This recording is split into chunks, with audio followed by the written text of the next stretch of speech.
tiempos que tienen menos prosapia que los demás.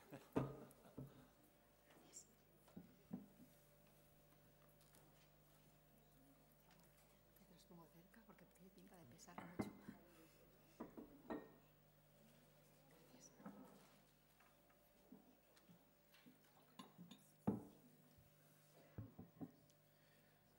sea que la sede la tenéis en Madrid. La central, sí, aquí hay otra que es donde está Hitor y un grupo de voluntariado, pero la central está en Madrid. Está en Madrid. Tú estás ubicado en Madrid. Ajá. Lo que pasa es que me muevo mucho. Hombre, me imagino, claro. Antes de ayer estaba en Córdoba. Voy a contar Ayer los de Zaragoza, ¿cómo me has dicho? Feeding Zaragoza.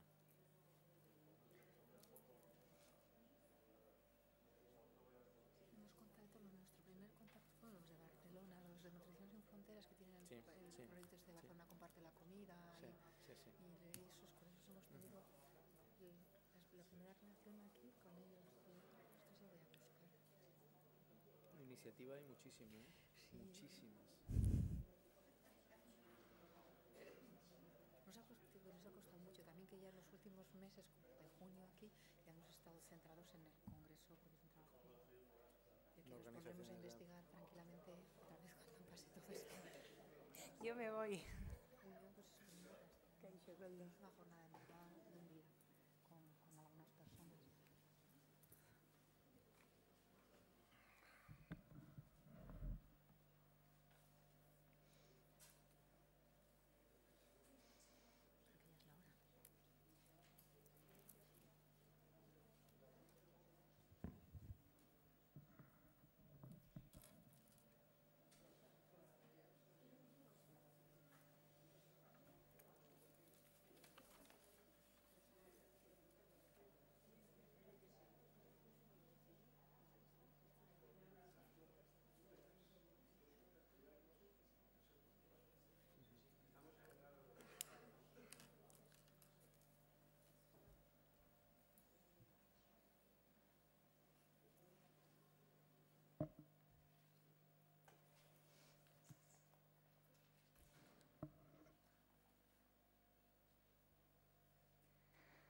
Soma Kultur kolektiboa hitzak xahutzera etorri da. El colectivo Soma Kultur ha venido a despilfarrar palabras. Al final de la tarde os dedicarán unas palabras. Bueno, arratsaldeon eta eskerrik asko denoi ere berriro etortzagatik jardunaldi hauen azken egunera. Eta batez ere eskertu Gipuzkoako Foru Aldundia eta Koldo Mitxelena Kulturunea eman digute laguntzagatik eta hau posible egiteagatik. Aurreko urtean hasi ginen ibilbide honekin jarraitu nahi izan dugu Otarra bioelkartean.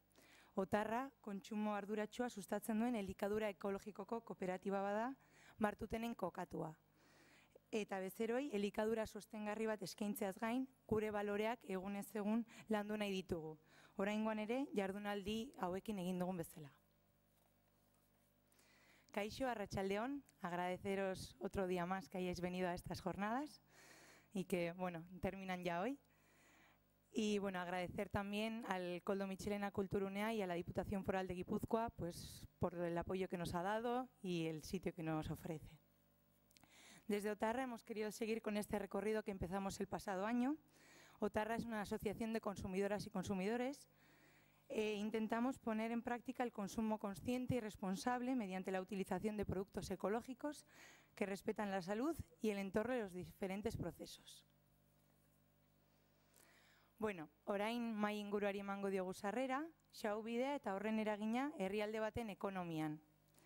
Iniciamos la mesa redonda con el tema del despilfarro y su incidencia en la economía de un país. Honetarako, moderatzaile gisa, Mariano Ferrer kazetaria dugu. Bueno, zakit, beharrezkoa den presentatzea denok ezagutzen dugu, bere lan guztia, urte guztia hauetan. Decía que para ello contamos con el moderador y que hoy va a hacer de moderador, pero el periodista Mariano Ferrer. Y decía que creo que no hace falta presentarle porque sabemos ya todos su largo recorrido y su gran experiencia en esto. Y bueno, agradeceros y que os guste. Espero que os guste.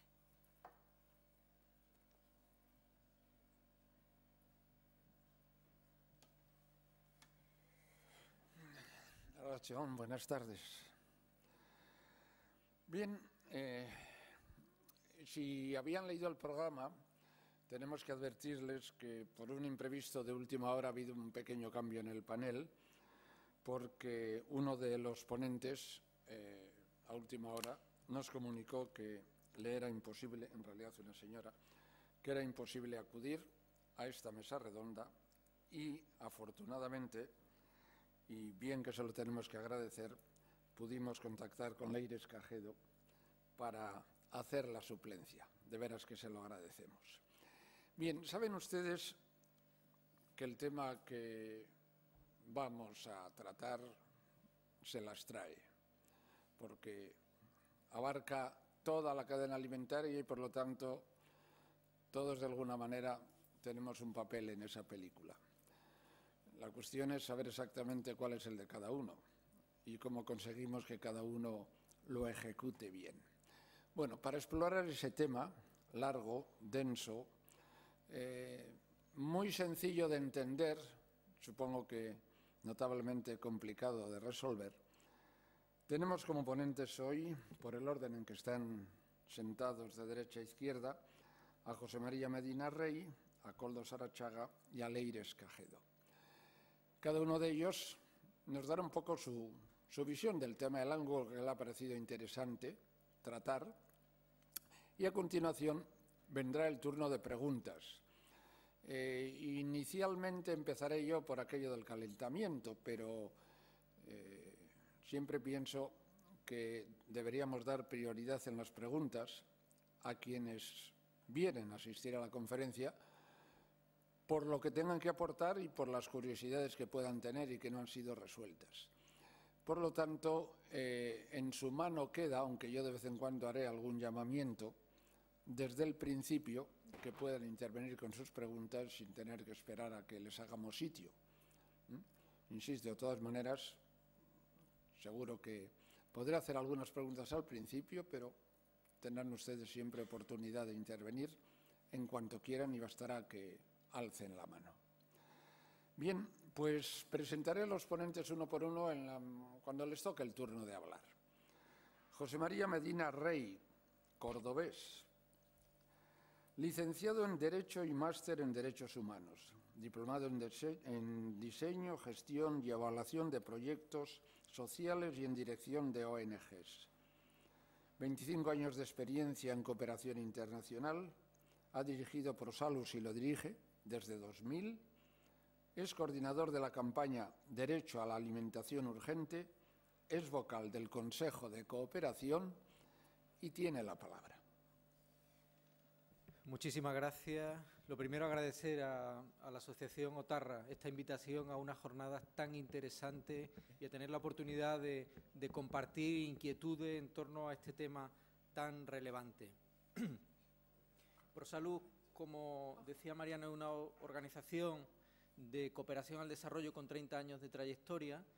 En los últimos 15 años hemos tenido una especialización especialmente focalizada en los temas del derecho humano a la alimentación y analizando el contexto del hambre en el mundo a raíz de la crisis alimentaria del año 2008, nos encontramos que había un conjunto amplio de causas, un marco causal del hambre en el mundo muy complejo, causas que interactúan entre ellas, que tienen efectos sinérgicos, y en ese mapa complejo de causas nos llamó la atención una, que es el hecho de que los sistemas alimentarios, el conjunto de recursos, actores, relaciones entre los actores, procesos y actividades que tienen que ver con la producción, procesamiento, distribución y consumo de alimentos, es muy ineficiente en el mundo y genera muchísimas pérdidas. Y vimos que esas pérdidas de alimentos en el mundo contribuían a agravar el problema del hambre en muchos lugares. Y por eso nos hemos puesto a trabajar sobre ello. Nos encontramos con que la ineficiencia de ese sistema alimentario llega hasta tal nivel que prácticamente 1/3 de los alimentos que se producen en el mundo para consumo humano se pierden. Estamos hablando de 1.300 millones de toneladas de alimentos al año, más que de sobra para alimentar a todos los hambrientos del mundo. Y esas pérdidas se producen a partes iguales en los países en desarrollo y en los países desarrollados. Lo que ocurre es que la forma en que se pierden los alimentos en un sitio y en otro es muy diferente. En los países en desarrollo las pérdidas se producen fundamentalmente en la fase inicial de esa cadena alimentaria, porque faltan infraestructuras para almacenar bien, o faltan equipos de frío para conservar bien, faltan pues toda esa infraestructura que permite aprovechar bien los alimentos. Sin embargo, en los países desarrollados las pérdidas se concentran más en la fase final de la cadena, en la fase de consumo. Para que nos hagamos una idea, no sé si se ven bien los números, esto es el número de kilos que se pierden en promedio por persona al año en cada continente. En Norteamérica se pierden 115 kilos de comida por persona al año a nivel de consumidor, solo lo que se pierde en el nivel de los consumidores, 115 kilos por persona. En Europa, 95 kilos. En África, 6 kilos. Los africanos no dejan perder la comida. Se les estropea a lo mejor en la fase de cosecha, pero no cuando ya está en el nivel de consumo. Nosotros dejamos que se nos estropee en la fase ya de consumo, en nuestra nevera.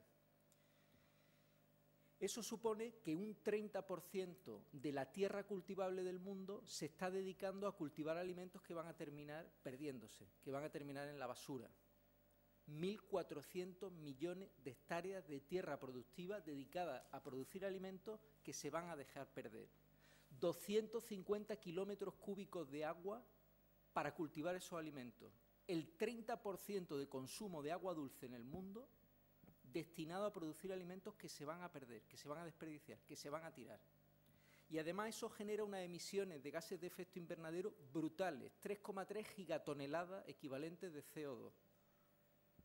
Es el tercer mayor productor de gases de efecto invernadero detrás de China y Estados Unidos, el desperdicio alimentario. Y eso tiene un impacto ambiental brutal, una contribución al cambio climático tremenda. Pero es que además resulta que es dinero que estamos tirando, hasta tal cantidad que son casi 580.000 millones de euros al año solamente el valor de los alimentos que se pierden. Si le sumáramos los costes añadidos que implican las externalidades, o sea, la gestión medioambiental de esos residuos y demás, hablaríamos de casi 2 billones de euros. Solo en España estaríamos hablando, el equivalente, haciendo una cuenta gruesa, en España estaríamos tirando a la basura 3.500 millones de euros al año en alimentos que dejamos desperdiciar. ¿Por qué se produce este desperdicio alimentario? En el mes de abril, la Alianza Española contra el Hambre y la Malnutrición organizó un encuentro en Oviedo y le pidieron a Prosalus que preparara la metodología de trabajo del encuentro. Y organizamos un sistema de trabajo con 4 mesas. En una mesa estaban representantes de administraciones públicas de diferentes niveles, estatal, autonómico, local. En otra mesa empresarios del sector agroalimentario. En otra mesa gente que venía de organizaciones sociales. Y en otra mesa gente de universidades. Y estuvimos reflexionando sobre este problema. Y de ahí entresacamos una serie de informaciones muy interesantes. Sobre las causas vimos cómo el panorama de causa de por qué se desperdician los alimentos en España era complejo, pero yo he traído hoy algunas que me parecían especialmente destacadas como para compartir. Una es que el sistema agroalimentario que se ha desarrollado en estos 30, 40 años es un sistema en el que se establece una gran distancia entre el productor inicial y el consumidor. Una distancia que es tanto geográfica como relacional. Geográfica implica que los alimentos tienen que viajar mucho y que en esos viajes hay muchos más riesgos de que se pierdan, que se estropeen, que se desperdicien. Y relacional porque este sistema agroalimentario ha hecho que el consumidor final no tenga percepción de cuál es el trabajo del productor y de qué vale el esfuerzo que hay detrás de ese alimento que se ha producido, y por tanto le duele menos que se pierda. Esa distancia geográfica y relacional facilita que se pierdan los alimentos, que se desperdicien. Además, hay falta de conciencia sobre el desperdicio. De hecho, había un experimento muy curioso que se hacía encuesta a una población sobre cuánto desperdiciaban, cuánto alimento tiraban, y decían que prácticamente no tiraban nada, pero luego se sometía durante un tiempo a escrutinio su cubo de la basura y se veía que había muchos kilos de alimento tirado. No hay conciencia de lo que se tira y sobre todo no tenemos conciencia del impacto social, económico y ambiental que tiene ese comportamiento, ¿no?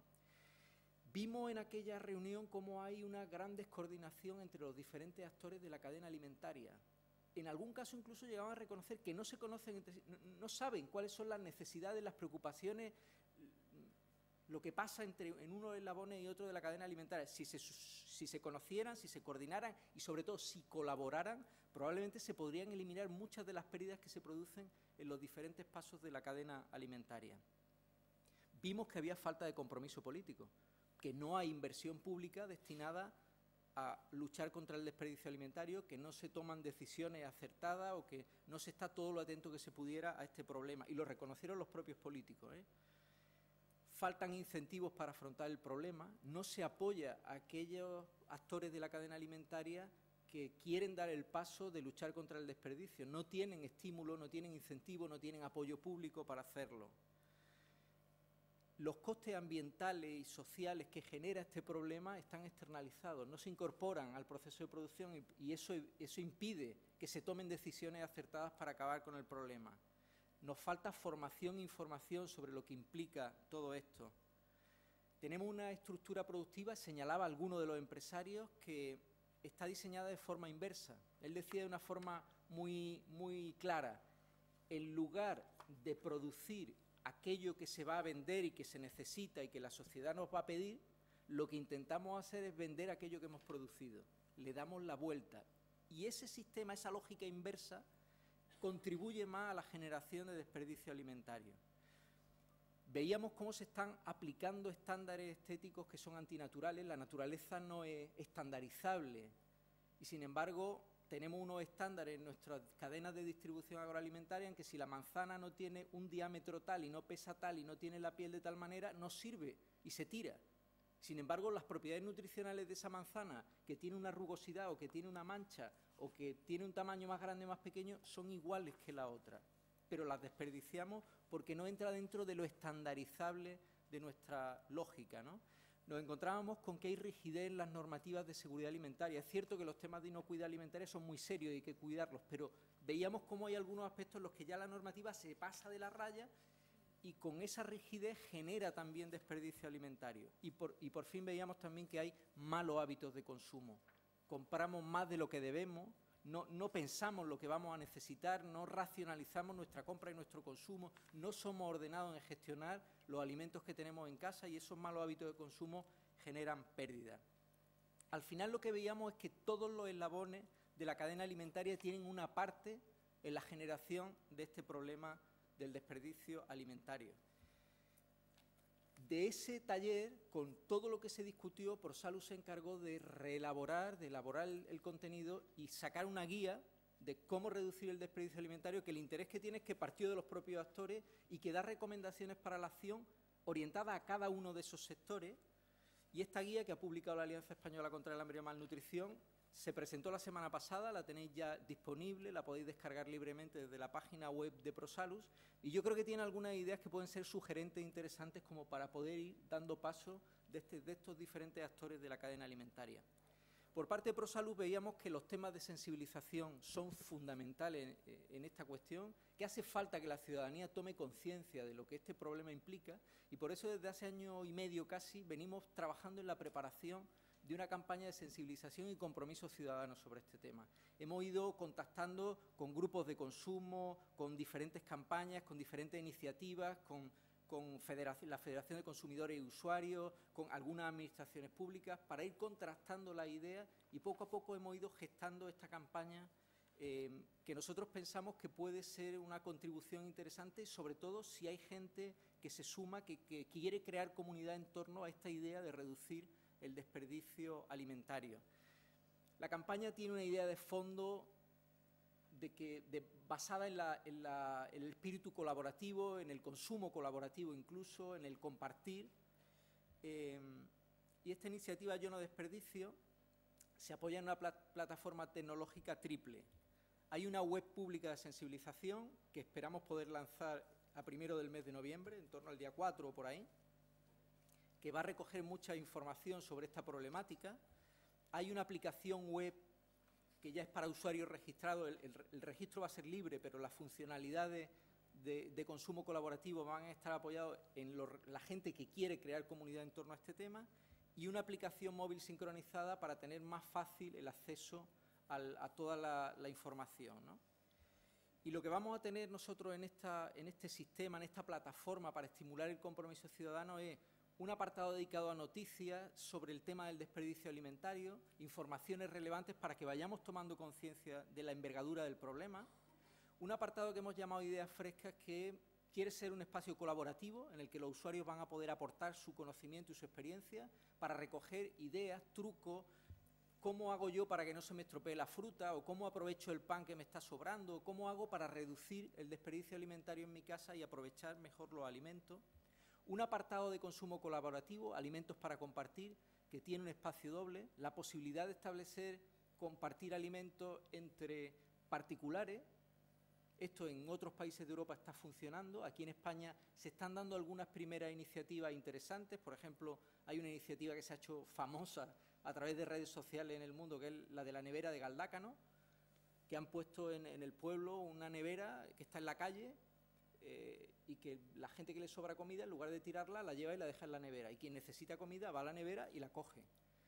Y está funcionando y está teniendo mucho tirón, ¿no? En Murcia la han replicado y está siendo una experiencia interesante. Este tipo de experiencia de consumo colaborativo, pues por ahí iría un poco esta propuesta. Pero también puede ser no solo compartir entre particulares, sino compartir con organizaciones. Vamos a intentar tener recogida en la web los datos de contacto de organizaciones, de proyectos sociales que pueda haber en nuestros barrios para apoyar a personas que tienen necesidad alimentaria, y que la colaboración pueda ser con ese tipo de proyectos, ¿no?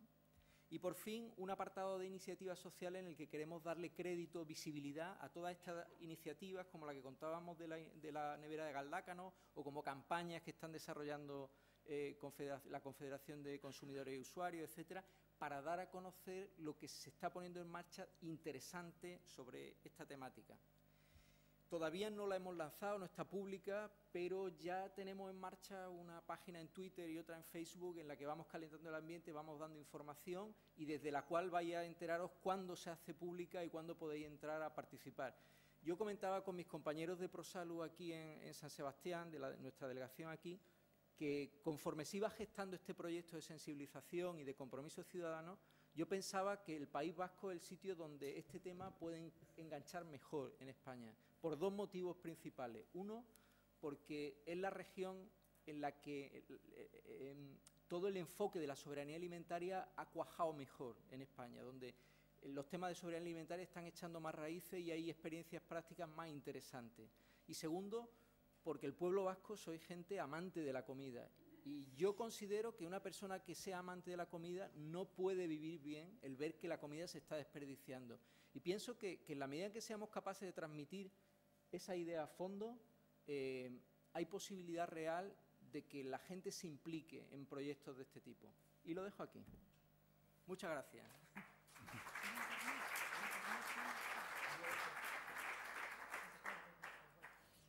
José Mari, la señal era que te quedaban 5 minutos, ¿no? Que tenías que terminar. Sí, no, pero estaba... Perfecto.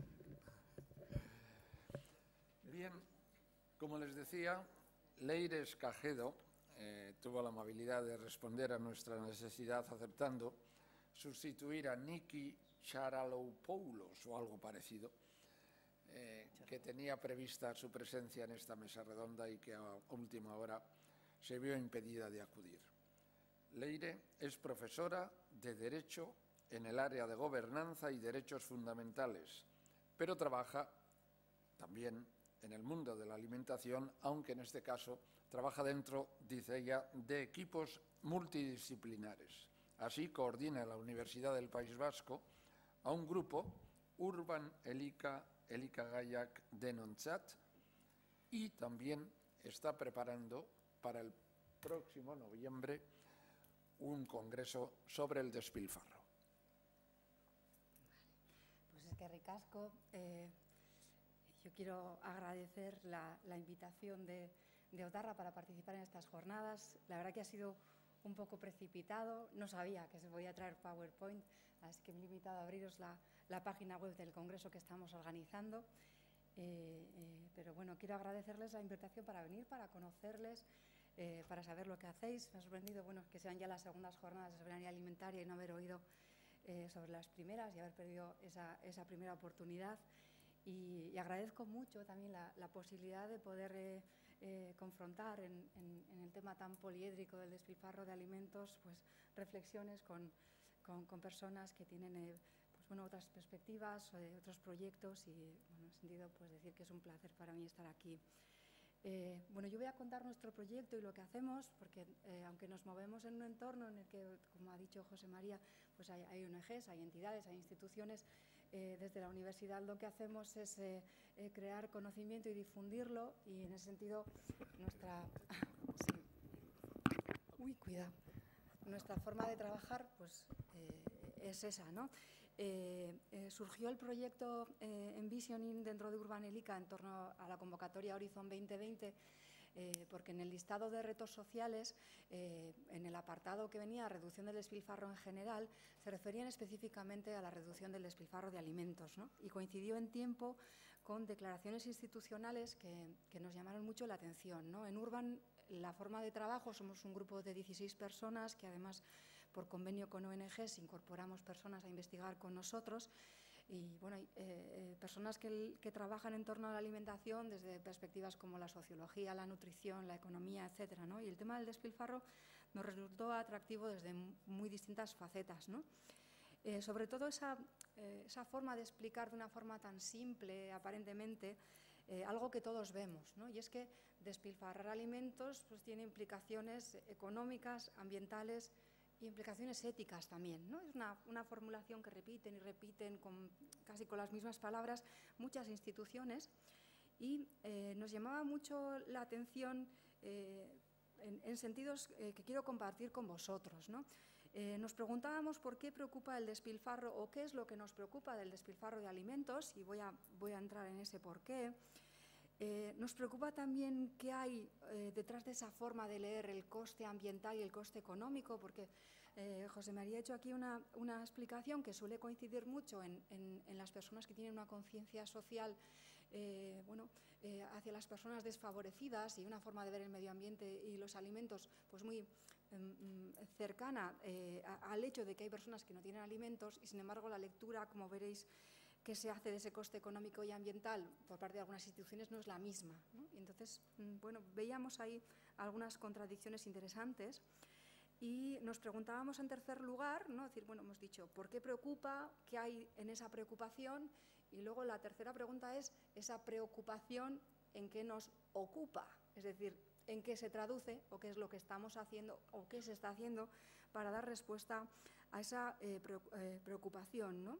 Y de hecho en las estrategias concretas lo que veíamos que, bueno, aunque en apariencia no parece como si nos hubieran puesto un folio en blanco para que hagamos una lluvia de ideas para reducir el despilfarro, un reto que abre pues incluso utopías, a la hora de la verdad, a la hora de las estrategias, pues hay estrategias que son muy poco ambiciosas. Incluso en cierto modo colaboran con un sistema pues que es poco sostenible e injusto y premian a quien está despilfarrando, ¿no? Pues muy paradójico que pueda parecer, ¿no? Entonces voy a comentaros un poquito más en detalle qué es lo que hemos ido viendo, ¿no? La forma de trabajo que hemos tenido a lo largo de este año y medio ha sido abrir la reflexión a personas de otras universidades. En el libro que aparece ahí, el de Envisioning, que acaba de salir, hemos participado personas de 16 países, de los 5 continentes. Hay personas de entornos urbanos, de entornos rurales, formas muy diversas de ver y responder a las preguntas que voy a referirme, ¿no? Y nos vamos a encontrar todo el trabajo lo hemos hecho pues online, por videoconferencias, algunos teníamos la suerte de conocer en persona, pero muy pocos, y nos vamos a reunir en Bilbao a discutir cara a cara y a conocernos y a tener más tiempo en noviembre, los días 17 y 18, ¿no? Esa es la idea, ¿no? Entonces, entro una a una a estas 3 preguntas, ¿no? Nos preguntábamos, como os decía, ¿por qué preocupa o en qué sentido preocupa el despilfarro?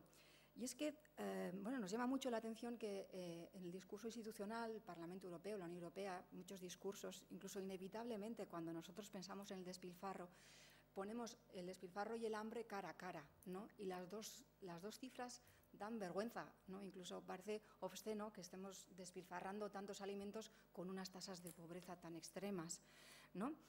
Y Esto es muy llamativo si lo miramos con perspectiva histórica, porque el hambre no es nueva y el despilfarro tampoco es nuevo. De hecho, hay un rastreo, hay antropólogos, historiadores que nos dicen qué sucedía con la comida sobrante pues desde que tenemos testimonios históricos.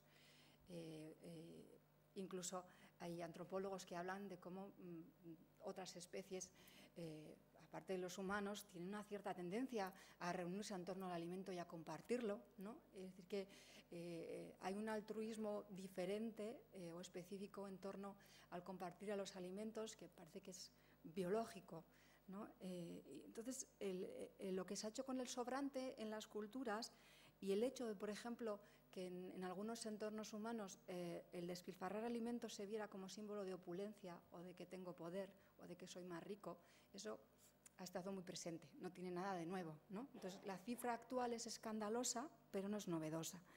Y el hambre tampoco es algo nuevo, ¿no? Y, de hecho, a lo largo del siglo XX ha ido creciendo la situación de pobreza y de hambre extrema en muchas zonas del mundo como consecuencia del modelo de producción o de distribución y consumo de alimento que se ha instalado en otros, ¿no? Entonces, es novedoso que de pronto, ¿no?, el Parlamento Europeo abra la reflexión, ¿no?, de, bueno, esto no puede ser, esta cifra de despilfarro es escandalosa, tenemos que hacer algo, y es más escandaloso si cabe pensando que hay personas que no tienen nada que comer, ¿no? Por poner algún ejemplo más, hasta finales de los años 90 no se quiso reconocer oficialmente algo tan obvio como que el hambre no se debe a la falta de alimento, sino a un problema de distribución.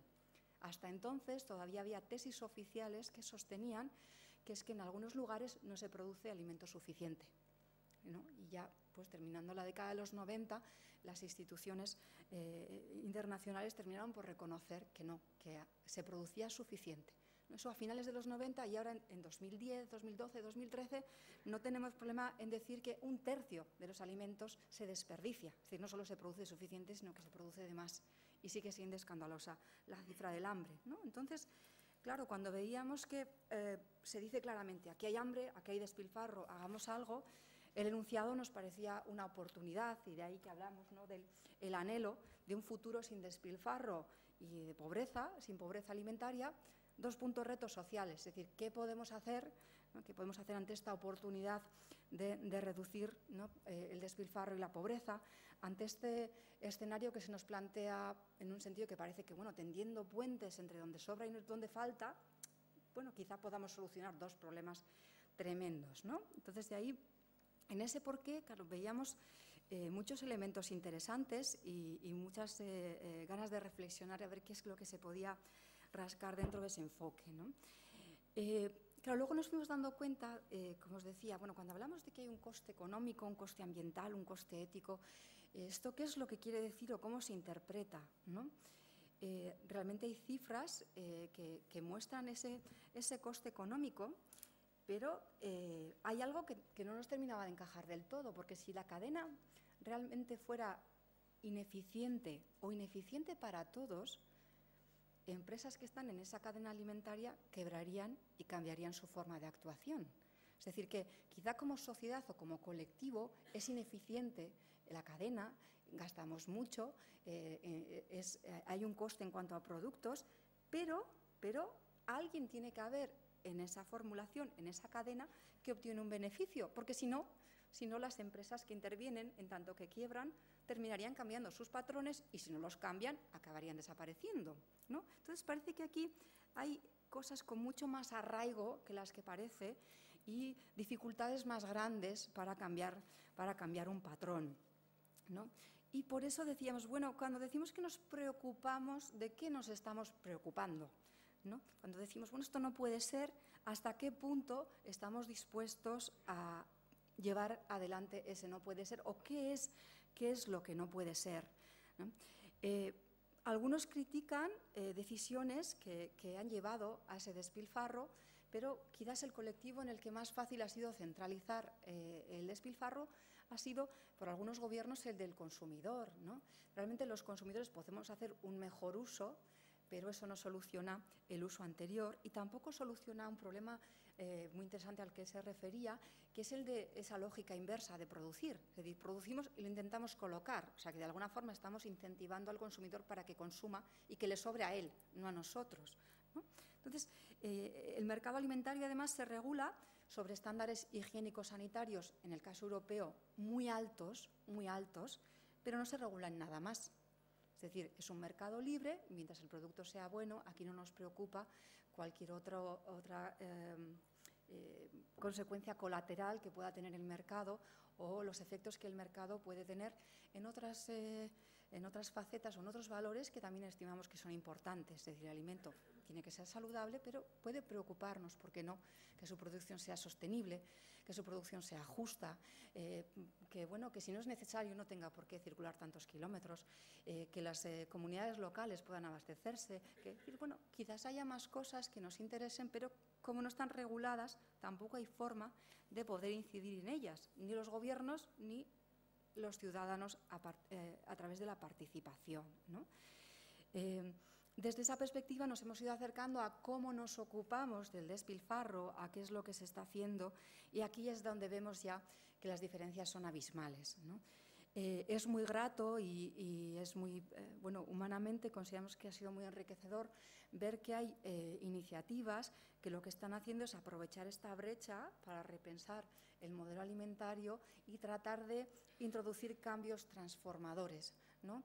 En elementos como los que se comentaban, es decir, que aquí hay una falta de conciencia, hay una pérdida de relación, nosotros más que relacional, de distancia relacional, decimos una distancia también emocional respecto a lo que significa el alimento, hay una forma de convivir incluso socialmente en torno al alimento pues que nos ha empobrecido, ¿no? Y vemos que hay iniciativas, estrategias que son inclusivas, que tratan de generar nuevos modelos sociales, comunidades de consumo, por ejemplo, que además de incorporar personas que pueden pagar su alimento, tratan de acercar o de incluir con ellos personas que están en una situación desfavorecida y compensan injusticias. Es decir, que hay estrategias, yo creo que muy ricas y que invitan a pensar en muchas utopías, ¿no? Y sin embargo hay otras que se están quedando en un maquillaje, ¿no? Por parte de las instituciones, ¿no? Porque empiezan, claro, las lecturas institucionales empiezan clasificando qué entendemos por desperdicio alimentario. Dicen, una parte del desperdicio parece que es evitable, otra parte parece que podría evitarse si hacemos algo, y luego hay una parte que sería inevitable, ¿no? Entonces, la evitable quizá podamos solucionarla con algunos cambios normativos, con alguna medida sencilla. La parte que podría evitarse pues nos llevará a algunas medidas más, y luego hay una parte que tenemos que asumir que es así, ¿no? Entonces, claro, cuando ya llegamos a lo concreto, vemos que no coincidimos, ¿no?, entre lo que es evitable, lo que podría evitarse, lo que es inevitable. Y hay planteamientos institucionales que no discuten que los alimentos sean un bien de consumo, que los alimentos tengan un precio bastante libre, que haya empresas que puedan producir y decidir que guardan una parte para que el precio no baje y con eso hacer que fluctúe el precio y decir que sobra porque ellos prefieren que sobre y no esté presente en el mercado. Es decir, ante esas cosas no se quiere tomar medidas, ¿no? Cualquier medida que implique modificar en algo el mercado de los alimentos es vista como una medida demasiado drástica, ¿no? Y se concentran en otras medidas que resulten pues más fáciles, ¿no?, como actualizar el etiquetado, incluso, quizás la medida que más nos llama la atención, lo que se llaman las leyes del buen samaritano, ¿no?, estrategias que lo que plantean es que, hay quien tiene excedentes y vamos a ponérselo fácil para que derive esos excedentes y los ponga en manos de quien no tiene que comer, ¿no? Y además, estas leyes no tienen en cuenta cómo es esa forma de poner en manos de quien no tiene que comer, ¿no? Y a veces parece que el que no tiene que comer pierde la dignidad y, le llega el alimento, pero un alimento sin derechos, sin crítica, ¿no? Y se crean vías de acceso a los alimentos secundarias, como por ejemplo sucede en Canadá, que los bancos de alimentos en algunas de sus figuras pues han creado un problema endémico mayor que el que había antes, ¿no? Y es curioso que en Europa nos estemos planteando copiar ese modelo de leyes del buen samaritano sin cuestionar, ¿no? Que quizás en ese alimento sobrante hay una intención que no tenemos que premiar, ¿no? Cuando hablamos de ética, por ejemplo, en esto de que el desperdicio de los alimentos pues parece que no está bien mientras alguien no tiene, nos llama también la atención que no se critique en sí la opulencia más allá de los alimentos. Es decir, a mí me parece tan o más obsceno que se tire comida como que alguien tenga casas que no usa, que las tenga vacías, sin más, ¿no? Eso es otro despilfarro. O, bueno, el dinero acumulado en las cuentas, sin más, pues también tiene algo de desperdicio, ¿no? Y el sistema que permite que se generen esos beneficios tan grandes, sean en alimentos o en otra cosa, también es injusto, ¿no? También es injusto. Y en ese sentido, pues a mí me gustaría pensar o me gustaría anhelar, ¿no? que toda esta reflexión que hay en torno al sistema alimentario pueda abrir realmente una brecha en la que, bueno, con decisiones individuales o decisiones colectivas, podamos poco a poco recuperar el lugar que les corresponde a los alimentos, unos alimentos que son necesarios para la supervivencia, para la salud, que son necesarios en muchos frentes y en los que podemos proyectar valores que hemos reconocido como universales, ¿no? Derechos de las personas, sostenibilidad, equidad, justicia, respeto a la diversidad cultural, libertad para vivir. Es decir, me pregunto por qué no podemos dejar de ver los alimentos como un bien de consumo y tratar de que el sistema que hay creado en torno a ellos refleje estos valores que, bueno, a nivel internacional hemos reconocido como universales. Muchas gracias. Sí.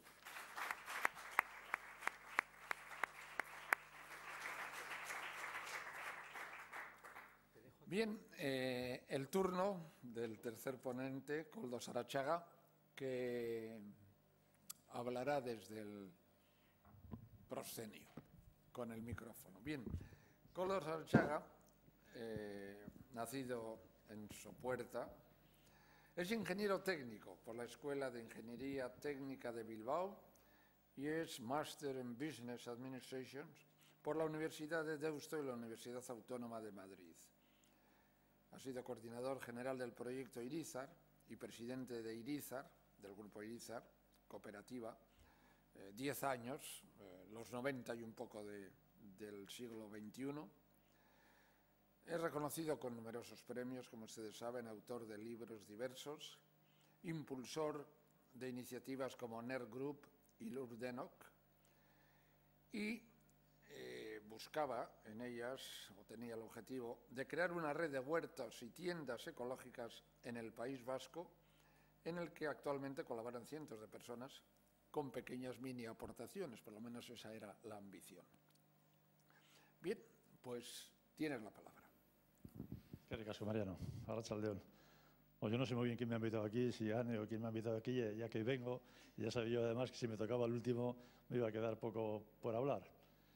Pero yo no voy a venir a hablar de los huertos que tenemos o de las tiendas y cosas de ese estilo, que si queréis luego lo hablamos y cómo lo hemos hecho, sino quería salir un poco más arriba. Dale, por favor, a ver qué tengo por ahí.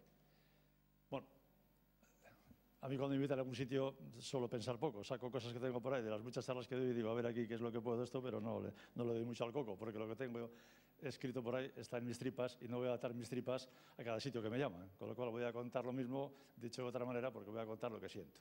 Entonces yo creo que es una sociedad necesitada en vez de una sociedad despilfarradora. O sea, es que somos una sociedad necesitada, y tan necesitada somos que somos hasta despilfarradores, pues porque no estamos bien ubicados en la parte que nos está tocando vivir de este mundo, de este universo, que resulta que tiene miles de siglos y nosotros creemos que es nuestro. O sea, pasamos por él, sobre todo en los últimos 30, 40 años para acá, pero bueno, digo a nivel de sociedad, porque toda la vida ha habido unos pocos que han manejado el mundo, pero ahora es que somos muchos los que realmente hacemos bastante daño a este mundo y a esta naturaleza que nos está tocando vivir. Sin embargo, vivimos pues una microparte de lo que realmente este universo tiene, ¿no? Entonces luego decimos de vez en cuando, en toda mi vida, tengo 60, 75, 80 años y nunca en mi vida he visto llover como ha llovido ahora. Coño, pues mira, en tu vida sí, pero en el universo pues resulta que estás dando una foto que no tiene nada que ver con lo que realmente es la historia del lugar que habitamos, ¿no? Entonces yo creo que efectivamente somos una sociedad muy necesitada. Luego hay cosas que solo sentir hace tiempo, y ahora vamos a dejar el yo, vamos a hablar del nosotros. Hace, no sé si 15 o 20 años, estaba con el nosotros. Bueno, soy un loco de los equipos y del compartir cosas y demás, y me he dado cuenta que me he pasado ya 20, 30, 40 años y me he quedado corto, porque no vale con el nosotros, si tenemos que estar en el todos. Y de eso pues me he dado cuenta en los últimos años, que he perdido mucho tiempo pensando en nosotros. Cuando estás en un sitio somos nosotros, cuando estás en un proyecto somos nosotros, cuando estoy en el barrio somos nosotros, cuando estoy en la familia somos nosotros. Y entonces desde ahí viene también esa parte en la que se nos queda pequeño las decisiones que tomamos y el impacto que tiene en esta sociedad y en este que somos todos y todas. Y sin embargo creo que seguimos estando pues fundamentalmente en el yo. Y como dedico mi vida a estar entre personas, y así llevo pues también 50 años, 4 continentes, 80 o 90 países, todos los días voy a 2 o 3 sitios al día, siempre estoy entre gente, tengo el gran problema que luego veo, me saludan y no sé quién es, porque veo tantas miles de personas y los nombres no recuerdo y las caras pues más o menos, y en eso soy un desastre y quedo fatal casi todas horas. Me paso la vida conociendo personas y veo lo que está costando salir del yo. Me vuelvo loco para entrar en el nosotros o nosotras, y qué lejos estamos de entender la sociedad que nos ha tocado vivir, este mundo en el que estamos solamente de paso. Bueno, cogí soy también un tardío en la filosofía, porque ahora hago colecciones de filósofos para mis nietos y mis nietas, tengo que decir, y mi nieto, porque es una de las cosas que creo que la naturaleza me ha dado muchísimas cosas, pero no me dio el tener una biblioteca cuando era pequeño, pues porque vivía en un caserío y en los caseríos hace 60 años no había bibliotecas. Pero vamos, eso hubiera sido, creo que el sumum de haberme creído agraciado en esta vida si hubiera tenido una biblioteca de pequeño, ¿no? Entonces, bueno, yo leo a Edgar Morin, que estamos tanto con estos temas también de identidad y demás, y de país y de estas cosas, y leo una frase tan sencilla como esta: todos los ciudadanos del planeta pueden y deben cultivar su identidad múltiple, que incluye la identidad familiar, la ciudadana, la étnica, la nacional, la religiosa, la filosófica y continental o terrestre. Y que en esto también tenemos muchísimos problemas, de que no sabemos ni dónde estamos, ni cuál es nuestro entorno, ni a qué derechos tenemos. Entonces, cuando hablamos de la palabra soberanía, y entonces digamos, pues, ¿qué vas a hablar, Koldo? Pues algo ya dirás que tenga interés. Tú, sí, por favor, ven. Bueno, pues me quedo con la palabra soberanía, ¿no? Entonces, no entendemos qué es nuestra soberanía, no entendemos qué es nuestros derechos a poder hacer cosas, y entonces pues también eso no nos ayuda a entendernos, yo diría, y a tener visiones conjuntas, porque cuando nos juntamos, y otra vez con la frase anterior, pues nos unen cosas diferentes, y cada uno tenemos nuestro yo por delante en lugar de un bien común, de un bien general, de un bien que es superior a nuestro propio entorno, ¿no? Entonces, yo creo que tendríamos que tener claro, respetar y ser respetados, y posiblemente, no sé si en el siguiente cuadro voy a pasar a la educación, que es mi pasión. Mi pasión es la educación. No sé si porque tuve la suerte, dale por favor, José María. Pero bueno, voy a contar también esto, luego viene de la educación. Evitar una economía que atrae, bueno, de esto ya se ha hablado, como en muchas ocasiones, un crecimiento nefasto por los beneficios y demás. Esto ya es una cosa hecha, pero pensaba que aquí aprovechar los bienes comunes más cruciales que tenemos, como son el conocimiento y la tierra, me parece, y por eso un poco lo de los huertos, una de las bases por las que queríamos poner huertos. Yo soñaba con los huertos, he vivido toda la vida en el caserío, tengo mi huerta, me paso el mes de agosto descalzo en la huerta y en la hierba que tengo alrededor de la huerta, no voy a ningún lado porque quiero estar descalzo, quiero estar tocando la tierra, quiero estar viendo los brotes, no los brotes económicos que dicen algunos, sino cada brote que nace, que la naturaleza nos da, que me parece de las cosas más bellas que podemos ver y sentir. Y conocer, y ahora os voy a contar aquí una de las cosas también más bonitas que me han pasado este año, y tengo 68 años. Hace unos meses nos visitaron unos líderes indígenas, y que querían estar conmigo, con lo que ha comentado Mariano, de que somos NER Group, que somos una manera distinta de hacer organizaciones empresariales, muy diferentes, se los cuento otro día a los que no lo sabéis, y vinieron a contarnos qué éramos nosotros, qué hacíamos, nos gustó mucho, y también nos contaron lo que hacían ellos y qué estaban haciendo, cuáles eran sus inquietudes, eran de Venezuela, Perú y Colombia. Bueno, había un señor de Colombia, que era el primer licenciado que había en un estado, de la parte de Medellín, en Antioquia, con lo cual era un hombre muy respetado y conocido en su zona. Y nos contaba que entre sus inquietudes y lo que había creado era una licenciatura de la madre tierra. Yo es una de las cosas más bonitas que he oído. Me pasé 15 o 20 días soñando, no dormía, me veía allí con los sabios del lugar y demás. Licenciatura de la Madre Tierra. ¿Qué quieres que os diga? Licenciatura de la Madre Tierra, con las locuras que hacemos aquí y lo que pensamos aquí, que te están diciendo los empresarios y demás. A ver si tu hijo estudia maestría, no sé cuál ingeniero, que lo que necesita este país es ingenieros. Y yo digo, lo que necesita este país es personas para la sociedad. Y me parece una vergüenza que se diga y que las universidades y la educación esté como en el año 1980, cuando empezó el ferrocarril, pues que necesitamos personas para la empresa. Porque en aquel momento se llamaba para la industria. Y ahora lo que están reclamando es ¿qué? Y que te vengan padres a decirte, Koldo, ¿tú crees que mi hijo tiene que estudiar? Pues que tiene que estudiar la vida misma, una licenciatura para la vida, sería en este caso. No para ver qué va a trabajar mañana, porque te quedan 90 años de vida, la Astana. Te quedan 90 años de vida, vas a trabajar no sé cuántos y resulta que no encontramos trabajo en un año, nos ponemos nerviosos. No te pongas nerviosa por un año. Si te quedan 40, 50, 60 años de trabajo y 90 de vida. Entonces, ¿cómo es que podemos ponernos nerviosos porque no tengamos trabajo en un año? Por Dios, vete al campo, vete, coge una tilla y vete por no sé dónde. Yo soñaba cuando tenía tu edad de que iba por los montes y por los valles, por no sé, con una tilla al hombro vestido de blanco. Y una vez se lo conté a mi mujer, no sé si era mi mujer o mi novia, y me dijo, tú lo que quieres es dejarme. O sea, no, que es un sueño, Maite, tranquila. Es que he tenido un sueño que me veo por ahí soñando, ¿no? Entonces, bueno, al final la tierra en la que estamos tan poco unidos, tan poco apegados, ¿no? Vale, por favor. Bueno, y es un poco de lo de la educación. Yo creo que el mundo, la sociedad, me aferro a la nuestra, la más cercana, para ir creciendo, para poderlo ver, pues tiene que cambiar con la educación. Y yo lo que veo es que la educación, por mucho que digan, no ha cambiado nada. Yo viví el mundo de las icastolas, pero no, aparte de construirlas y de sacar a nuestros hijos de las lonjas para poder hacer algo digno, con crear los primeros edificios de las icastolas, pues viví 12 años la pedagogía que había en aquel momento, me leí toda la vida y por leer, visité todos los centros habidos y por haber y lo sigo haciendo. Conozco centros en Barcelona, conozco muchos de Euskadi, bastantes de Guipúzcoa, en que hay un movimiento muy interesante de muchos jóvenes con una gran inquietud por cambiar este modelo escolar. Ya no voy a volver a hablar más si hablo de educación, hablo de educación, pero si hablo de lo que está implantado, lo voy a llamar modelo escolar. Le puedo llamar hasta guarderías, y le puedo llamar guarderías hasta la universidad casi, para exagerar, porque no me gusta lo que hay, no me gusta nada lo que hay. Porque seguimos con los exámenes, las estructuras, y lo que pone ahí del tema de la memoria, y el raciocinio, y la matemática, y el no sé qué. Pero lo que tenemos que desarrollar es la otra parte, es la creatividad, es el sueño, es el compartir, es la motivación, es la innovación, es la emocionalidad, ese es el lado derecho, ¿no? Entonces seguimos todavía con notas, lo cual quiere decir que estamos haciendo niños competitivos.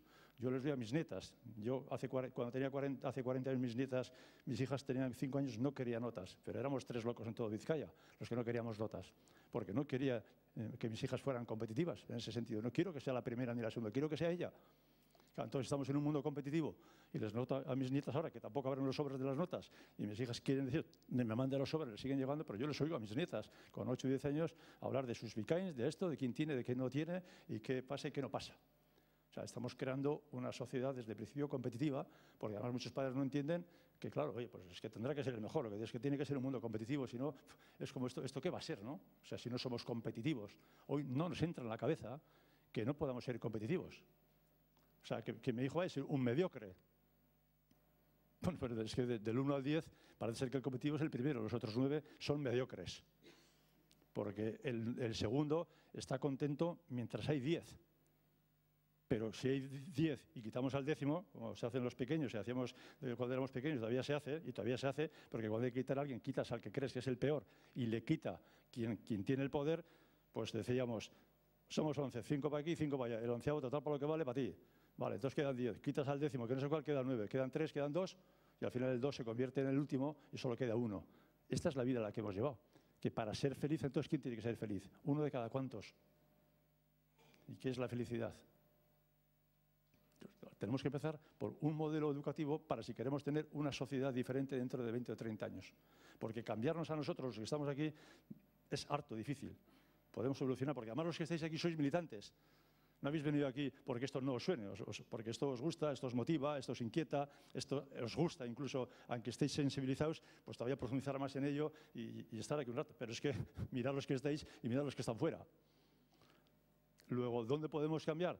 Pues donde están esos que tienen 2, 3, 4, 5 y hasta los 6 años, que es donde se hace la estructura emocional, porque a partir de ahí ya empiezan con los libros, los textos, las notas, la madre que lo parió y el no sé qué y no sé cuántos. Y luego otra cosa, tenemos a los niños mezclados, mejor dicho, no mezclados. Los tenemos desde las 0 horas, que el primero que nace le dan un premio, hasta las 24 horas del mismo año. Y se pasan 20 años viviendo y teniendo como referencia los niños y las niñas de su edad. Y encima luego los matrimonios salen con matrimonios que tienen niños de su edad, pero si salen juntos, van el fin de semana, jueguen con niños de su edad. Pero es que la vida no es así. La vida es como estamos aquí, de 20 y tantos a 70 y tantos. Y sales a la acera y es así. Y vas en el metro y es así. Y vas al cine y es así. Y sin embargo están teniendo como referencias a esa docena, 2 docenas de niños o niñas de su edad. Con lo cual tienen que estar buscando su hueco ahí. Y también le digo lo mismo, les oigo hablar a mis nietas y empieza, a ti te va mamá, da superpija, porque superpija o porque sufría bestia, pero ese bestia, esta otra, es que son una docena. El horizonte que tienen son 15, 20 niños y sus costumbres y sus usos. Y de esa manera no podemos hacer que la sociedad cambie. No podemos hacer que la sociedad cambie. Luego tenemos que cambiar la educación. No el modelo escolar para que sea un modelo educativo de verdad, y estas cosas que vosotros habláis hay que hacerlas desde ahí. Hay que hacerlas desde ahí. Hay que sentirlo desde ahí, porque eso hay que llevarlo en las tripas, y en las tripas se cogen las cosas desde que uno nace, no desde que uno ya necesita, empieza, no sé cuál, y no tiene una estructura propia, no tiene criterios propios, no tiene tripas propias, y lo único que hay que hacer entonces es buscar referencias. Y uno es feliz, y eso lo dicen los libros, los psicólogos y todo el mundo, uno es feliz en tanto en cuanto no ve una referencia. Uno es alto en tanto en cuanto no ve otro más alto. Uno es esto mientras no ve no sé cuál. Y uno tiene en tanto en cuanto ve a otro que tiene o no tiene más. Por eso nunca la cantidad de tener hace la felicidad. Porque siempre es hasta que hay otro que tiene más o hasta que hay otro que... Y esto a algunos de los que estamos aquí seguramente no nos pasa, pero a la mayoría le pasa. A la mayoría le pasa. Bueno, luego bueno, ahora, ¿qué tiene que ver esto con la soberanía alimentaria, lo que pone ahí? Pues tiene que ver un poco con lo que he hablado hasta ahora. No es la libertad de escapar de la Guardia Civil o de no sé cuál. No, es la libertad de personas maduras, personas con criterio. Y las personas con criterio, las personas que tienen, lo que decía, tripas propias, que tienen asentado lo que quieren encontrar en la vida, no se pasan la vida buscando, sino simplemente caminan y van encontrando, no sé qué estudiar, tú qué harías, tú qué no sé cuál, eso que es decir, vamos al monte y no sabemos si vamos a setas o a roles. Eso es así, eso es así. Es por lo mismo, porque no tenemos criterios propios, porque no hemos evolucionado en lo sentimental y porque lo que buscamos es referencias en la vida. Y porque lo que buscamos es competitividad, porque está ahí permanentemente eso. Está ahí permanentemente. Entonces, claro, si buscamos competitividad, acabamos siendo derrochadores. ¿Y qué va a pasar dentro de 20 o 30 o 40 años? Cuando los chinos, que parece que hoy dominan el mundo, están muy lejos de dominar el mundo, están muy lejos, que la única referencia que tienen es Estados Unidos y el despilfarro de Estados Unidos, cualquier joven con 35 o 40 años en China, hoy, que seguramente ha estudiado en Harvard o ha estudiado no sé dónde, es hijo de político, no sé cuál, y es rico millonario, de los miles, docenas de miles, millones de ricos que hay, es 3 veces, 4 o 5 veces más consumidor que un americano de su misma especie o de su mismo nivel. Y están donde están. Imagínense dónde vamos a estar dentro de 20 años. Y hace 20 años o 30, que era una delicia ir a India, pues empieza a ser una desgracia ir a India, porque lleva el mismo camino y va a acabar siendo una sociedad parecida.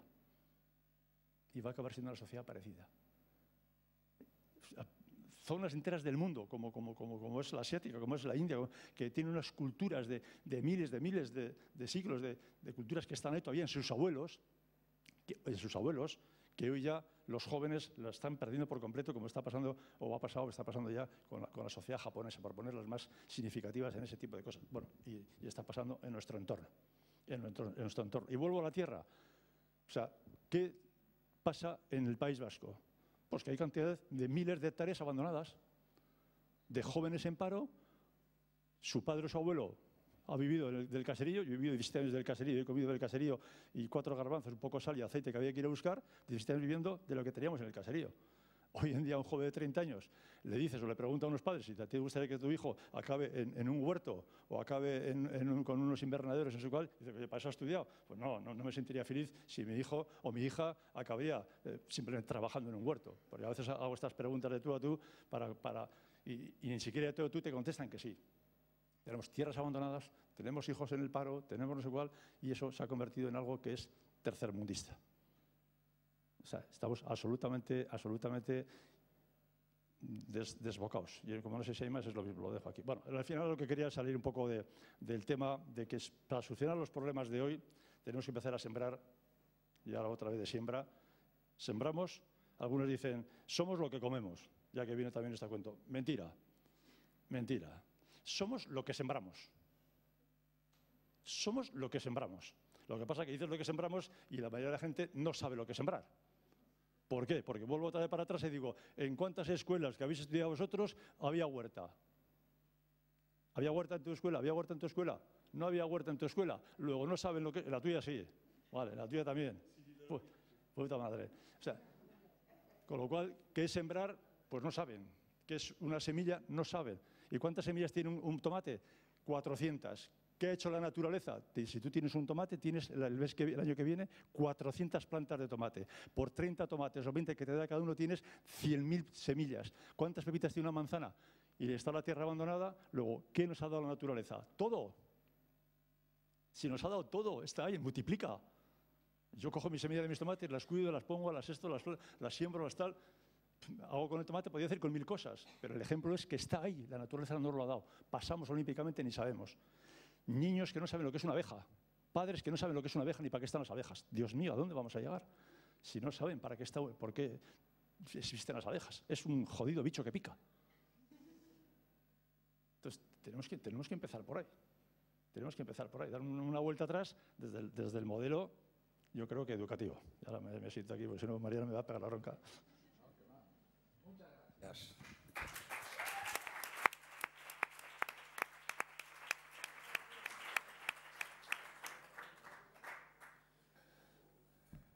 Siempre me pasa lo mismo con este hombre. Echa el balón fuera del campo y luego tráelo.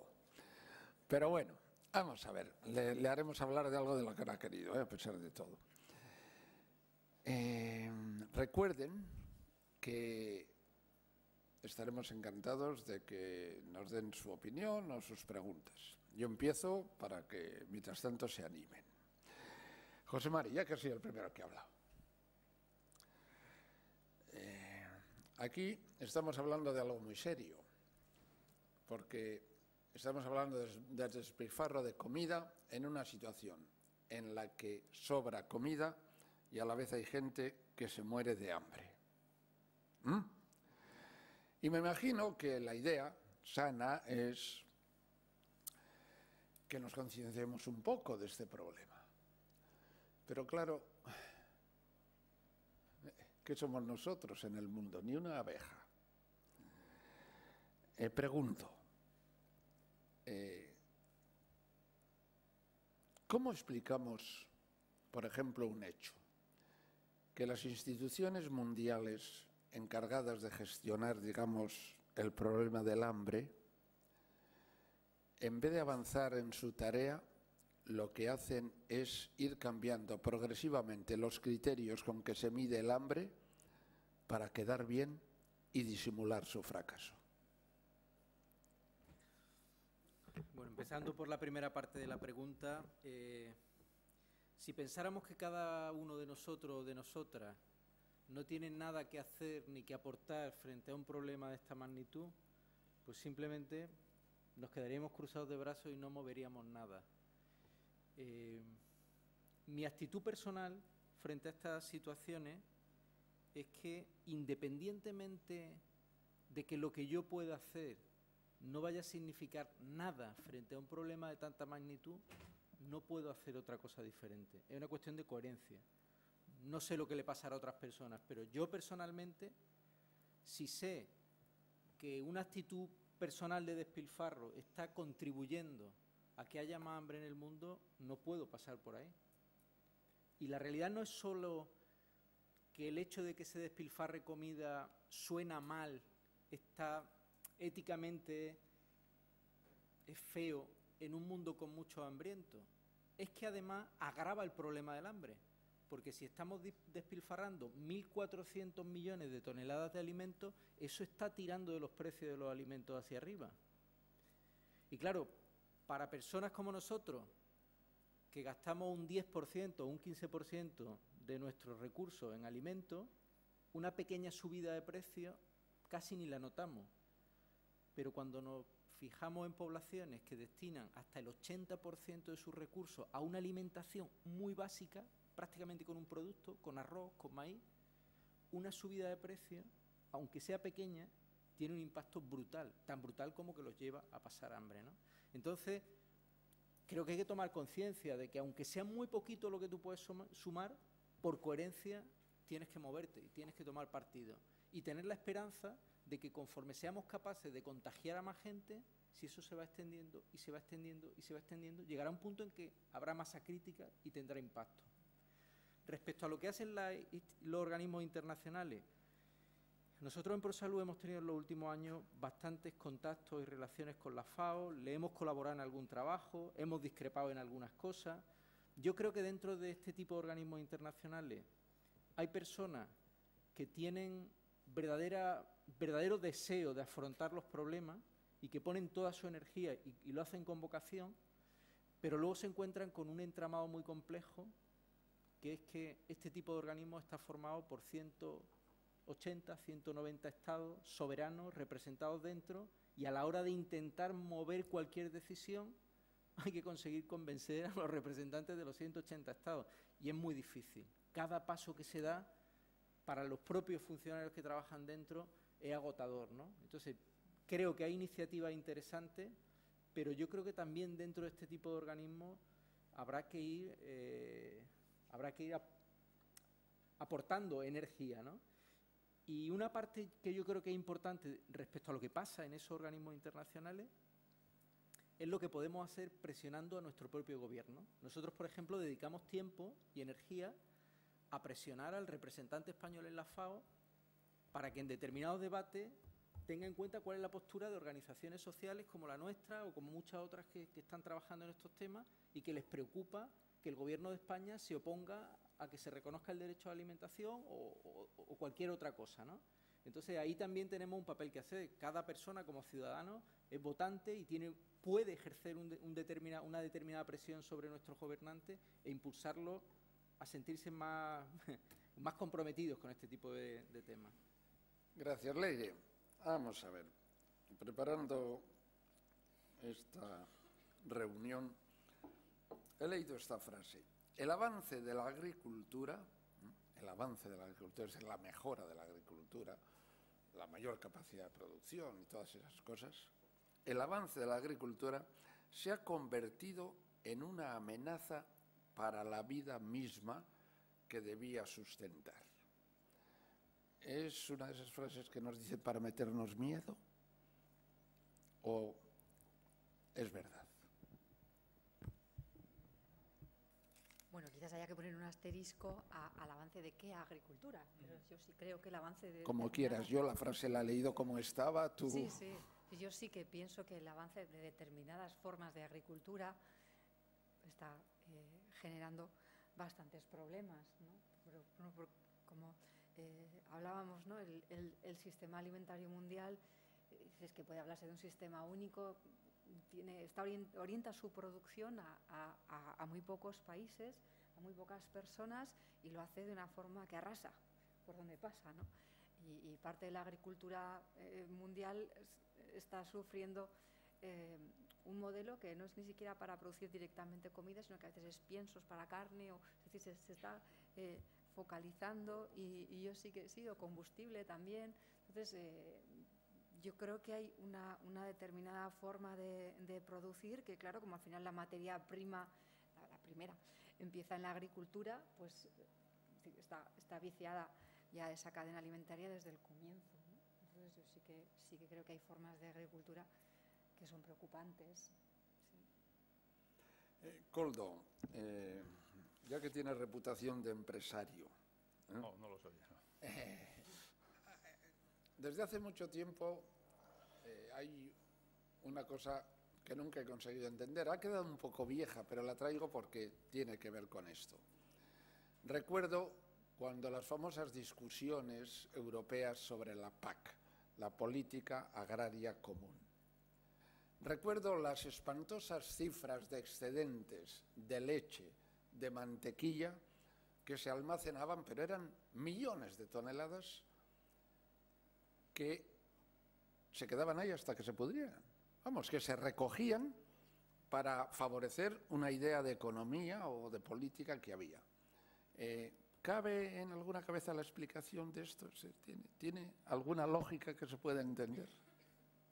Sí, yo creo que cabe en todas las cabezas, que todos sabemos que precisamente el mundo lo manejan unos pocos. Cuando hablabas de la pregunta anterior, es lo mismo. Como el mundo lo manejan unos pocos, o sea, está en manos del chocolate, en manos de Nestlé, el otro, DuPont, tal. O sea, es que son el 70, 80, 90% no pasa de 3, 4 nombres. Que se demuestra, que se ponen de acuerdo, se demuestra de vez en cuando, hacen un juego de que les caiga alguna multa que a nosotros nos parece asombrosa, que no sé cuántos miles de tal, o cientos de esto, que para ellos es ridículo. Y mientras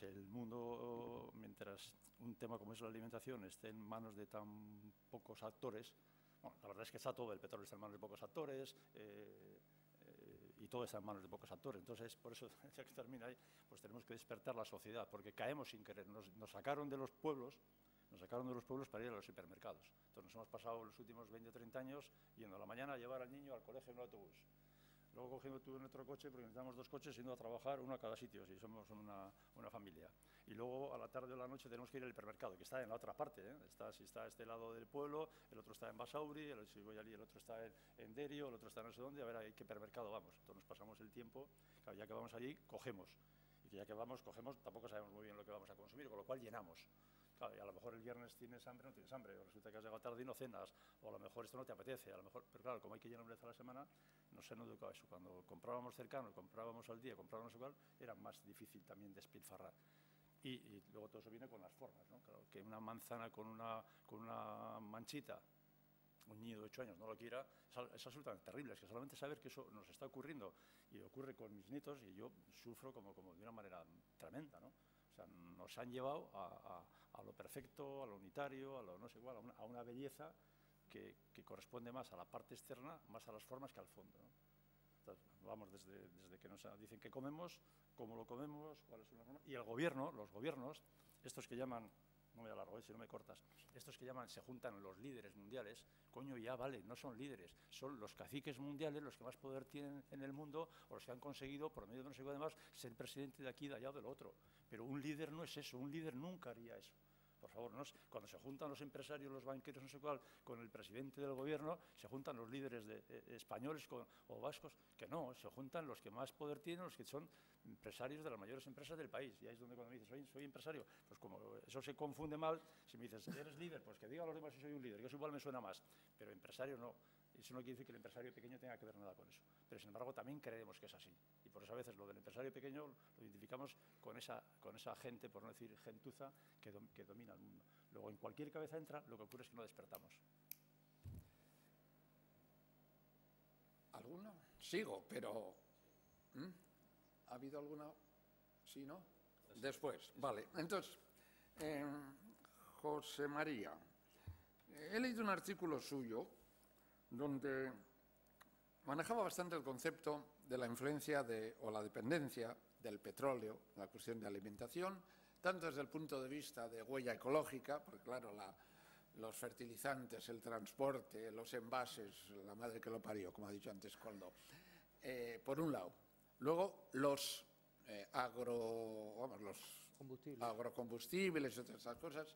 Y hacía usted una relación en cómo el encarecimiento del petróleo ha llevado a un brutal encarecimiento de la comida y, por lo tanto, gente a la que le llegaba justo, cuando se le encareza ya no le llega ni a lo injusto. Pero es que ahora el petróleo está a la tercera parte del precio de cuando usted escribió ese artículo. Sí. ¿Se nota el efecto contrario? Se nota al menos que el precio de los alimentos en los últimos 2 o 3 años está más estable. No está teniendo esa subida, esos picos tan fuertes. Lo que no se ha conseguido es que el precio de los alimentos vuelva al nivel que tenía entre 1990 y 2005-2006, que tenía fluctuaciones mucho menores y estaban relativamente baratos. Lo que hemos visto con la crisis alimentaria del año 2008 ha sido que había una relación muy estrecha, como señalaba Mariano, entre el precio del petróleo y el precio de los alimentos. A mí me llamó la atención que en el año 2008, cuando subieron muchísimo los precios de los alimentos, el precio del petróleo pasó de 30 y tantos dólares el barril a 145. Luego bajaron los precios de los alimentos y de las materias primas en 2009 y 2010, y en 2011 sube el precio de los alimentos otra vez muchísimo y el precio del petróleo también vuelve a subir hasta 116 o 117 dólares el barril. Y me llamó el tema la atención y estuve indagando un poco qué relaciones podía haber. Busqué datos del índice de precio de los alimentos a lo largo de los últimos 15 años y el índice de precio del petróleo a lo largo de los últimos 15 años y la línea iba totalmente pareja, totalmente pareja. Entonces encontré 4 vínculos entre el precio del petróleo y el precio del alimento.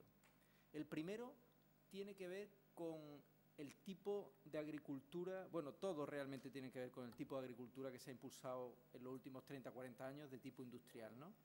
Es un tipo de agricultura que tiene una gran dependencia energética del petróleo. Es la segunda actividad económica que más depende del petróleo. Entre el 60 y el 80% de la energía que se utiliza en la agricultura deriva del petróleo.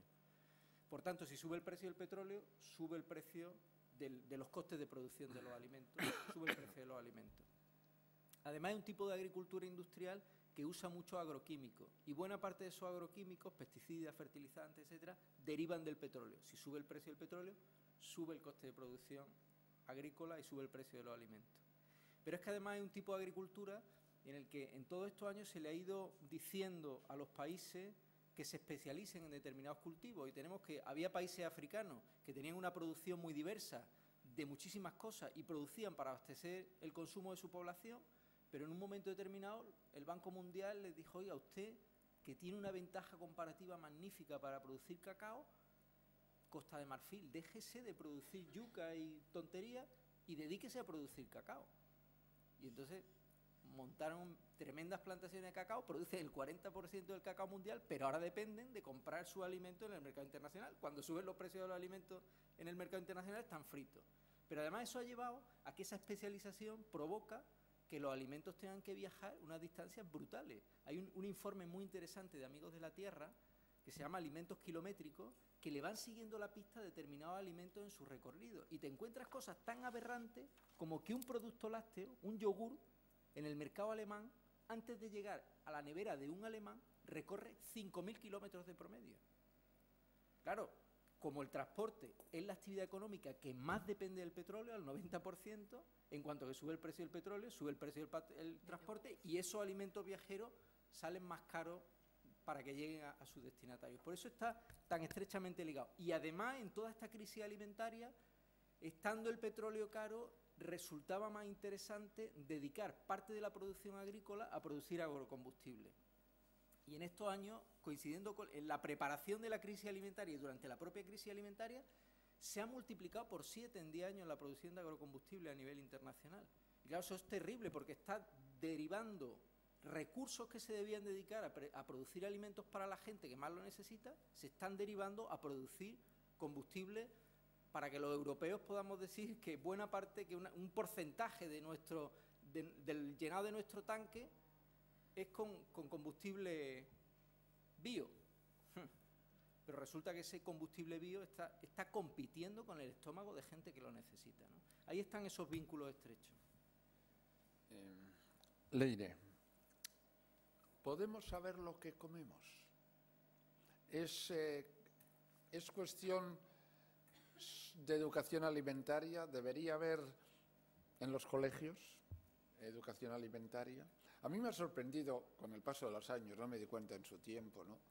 Pero todavía me maravilla que a la vista de cómo se explota la ignorancia financiera de los ciudadanos, todavía el sistema educativo no se haya planteado seriamente que tengamos todos unos conocimientos básicos, un sentido común económico, para que no nos engañen tanto, ¿no? Tampoco nos enseñan en la escuela ningún hábito alimenticio. Es más, a través de los comedores escolares igual ocurre lo contrario. ¿Todo esto qué te sugiere?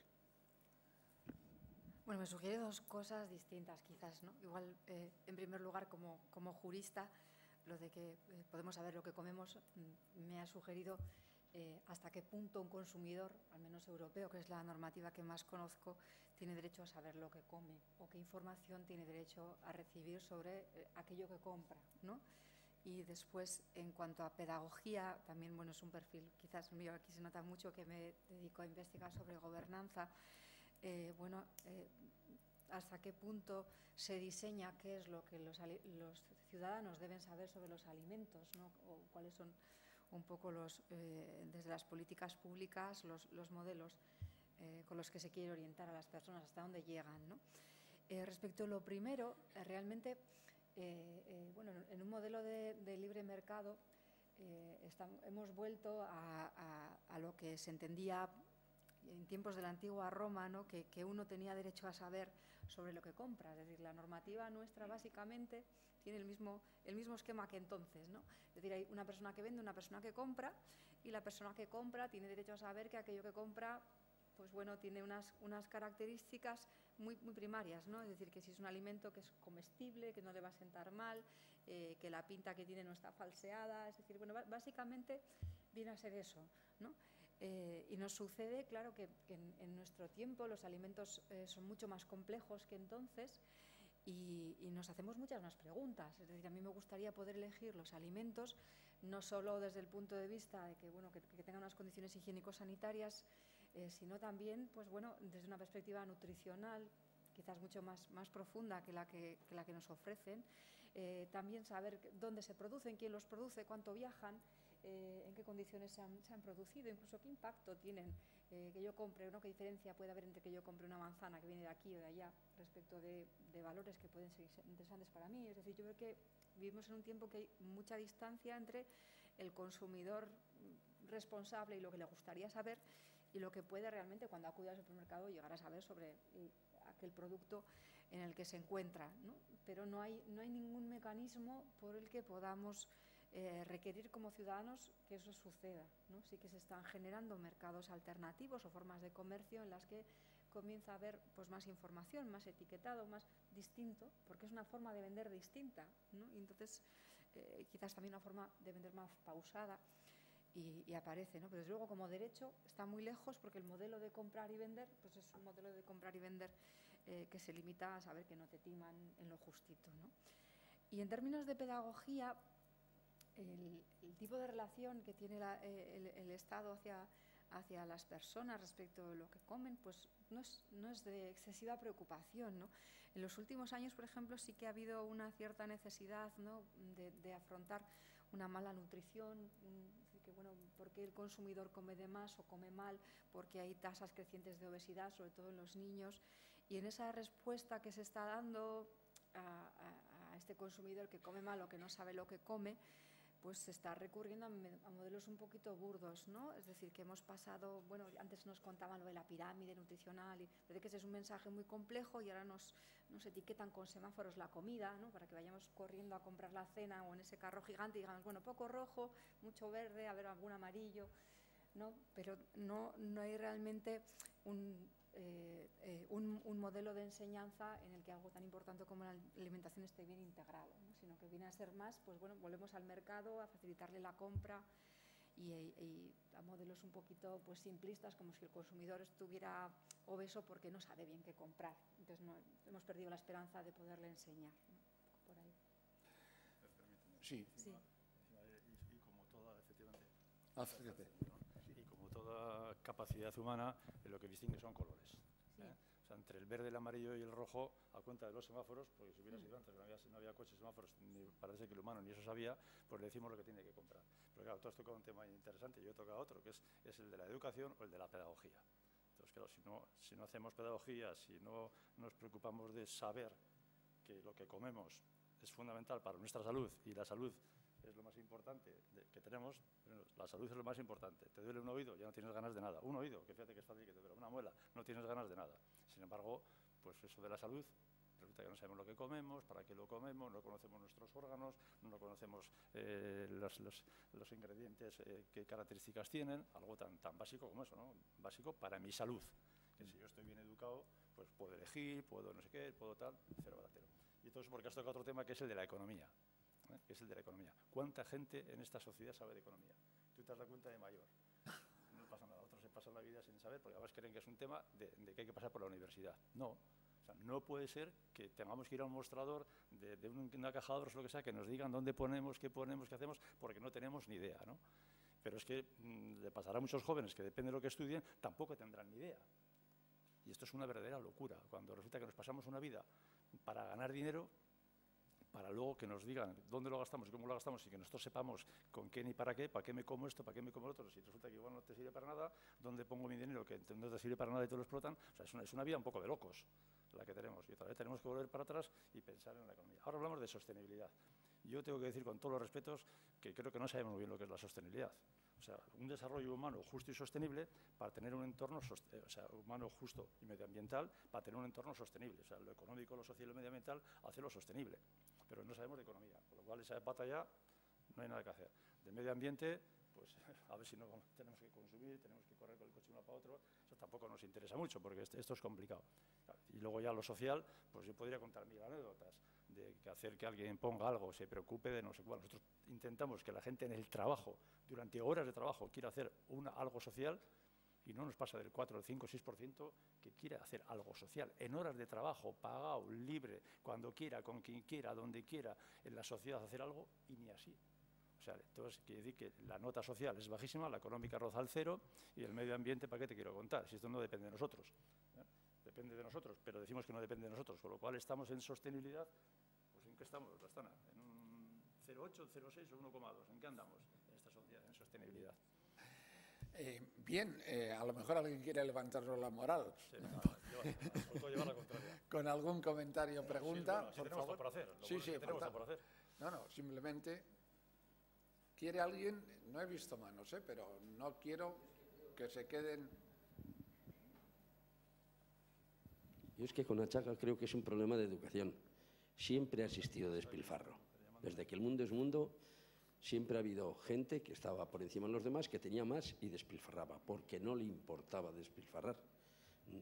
Cada uno de nosotros despilfarramos, porque a la hora de comprar decimos, ¿cuánto pan vamos a comprar?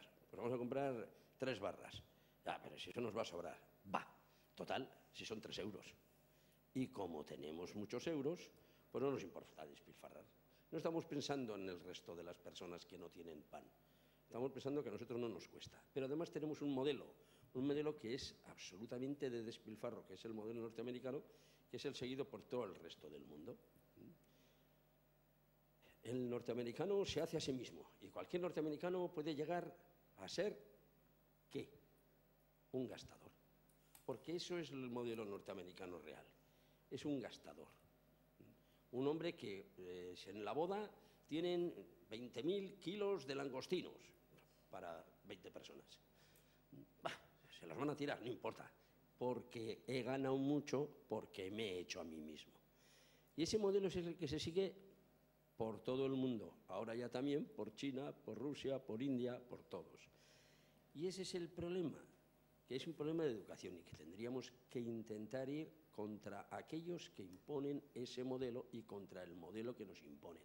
Y si desde niño nos están enseñando eso y vemos eso en las películas, vemos en las películas norteamericanas, eso, que va a ganar no sé cuánto y va a poder comprar no sé qué y va a poder comprar no sé cuánto, cosas que no sirven para nada y que no se necesitan para nada, pero que te dan una prevalencia social y con eso pues ya parece que eres feliz.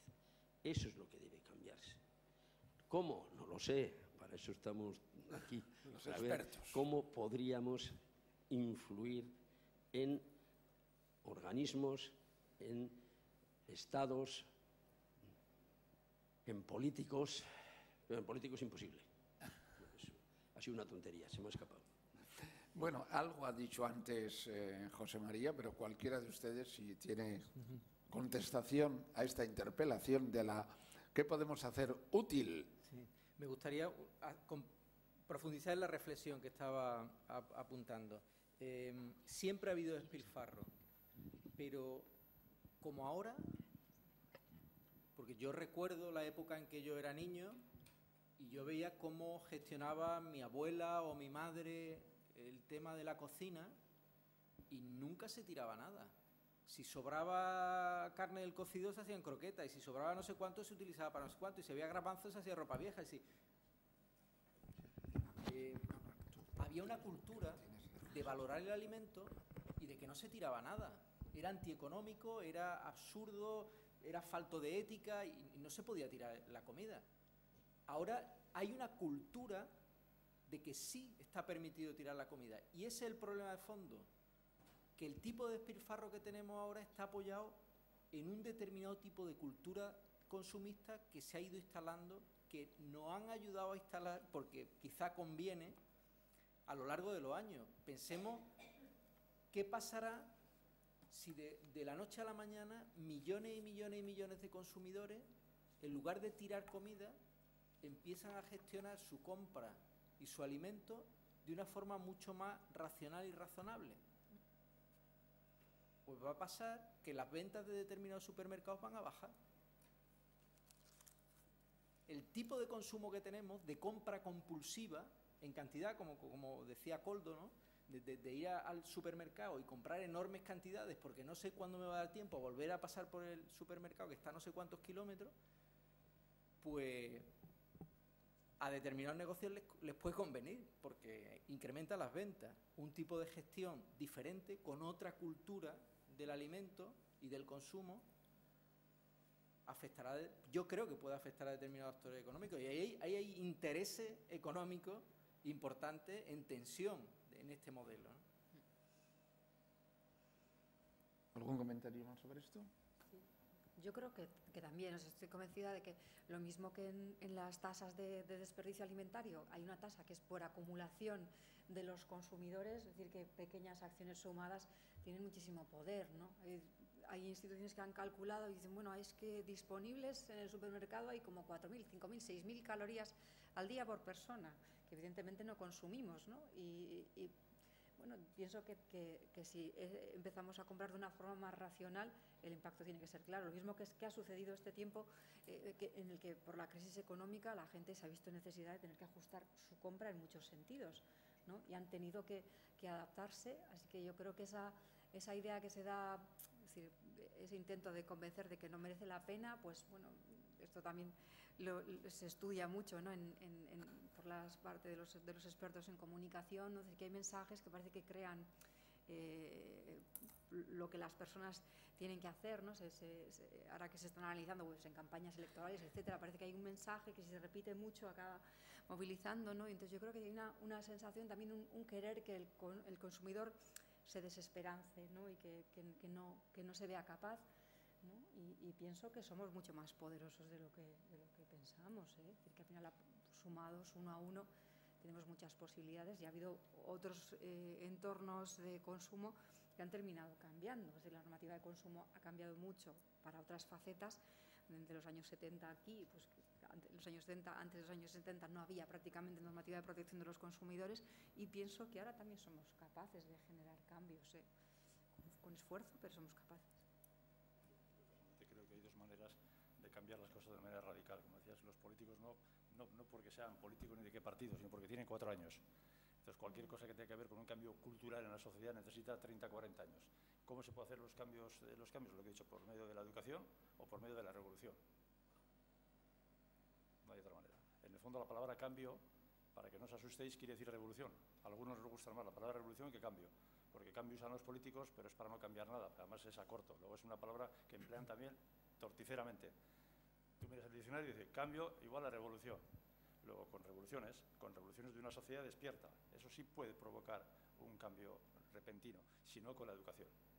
Poco a poco, educando de otra manera y viendo que efectivamente, como no somos nada en el mundo, si dentro de 30 años, en vez de tirar el 33%, tiraríamos el 22%, que sería un éxito tremendo, ¿no? Aquí firmaríamos ahora, porque dentro de 30 años se tire solamente el 22%. Entonces ahí es donde estamos.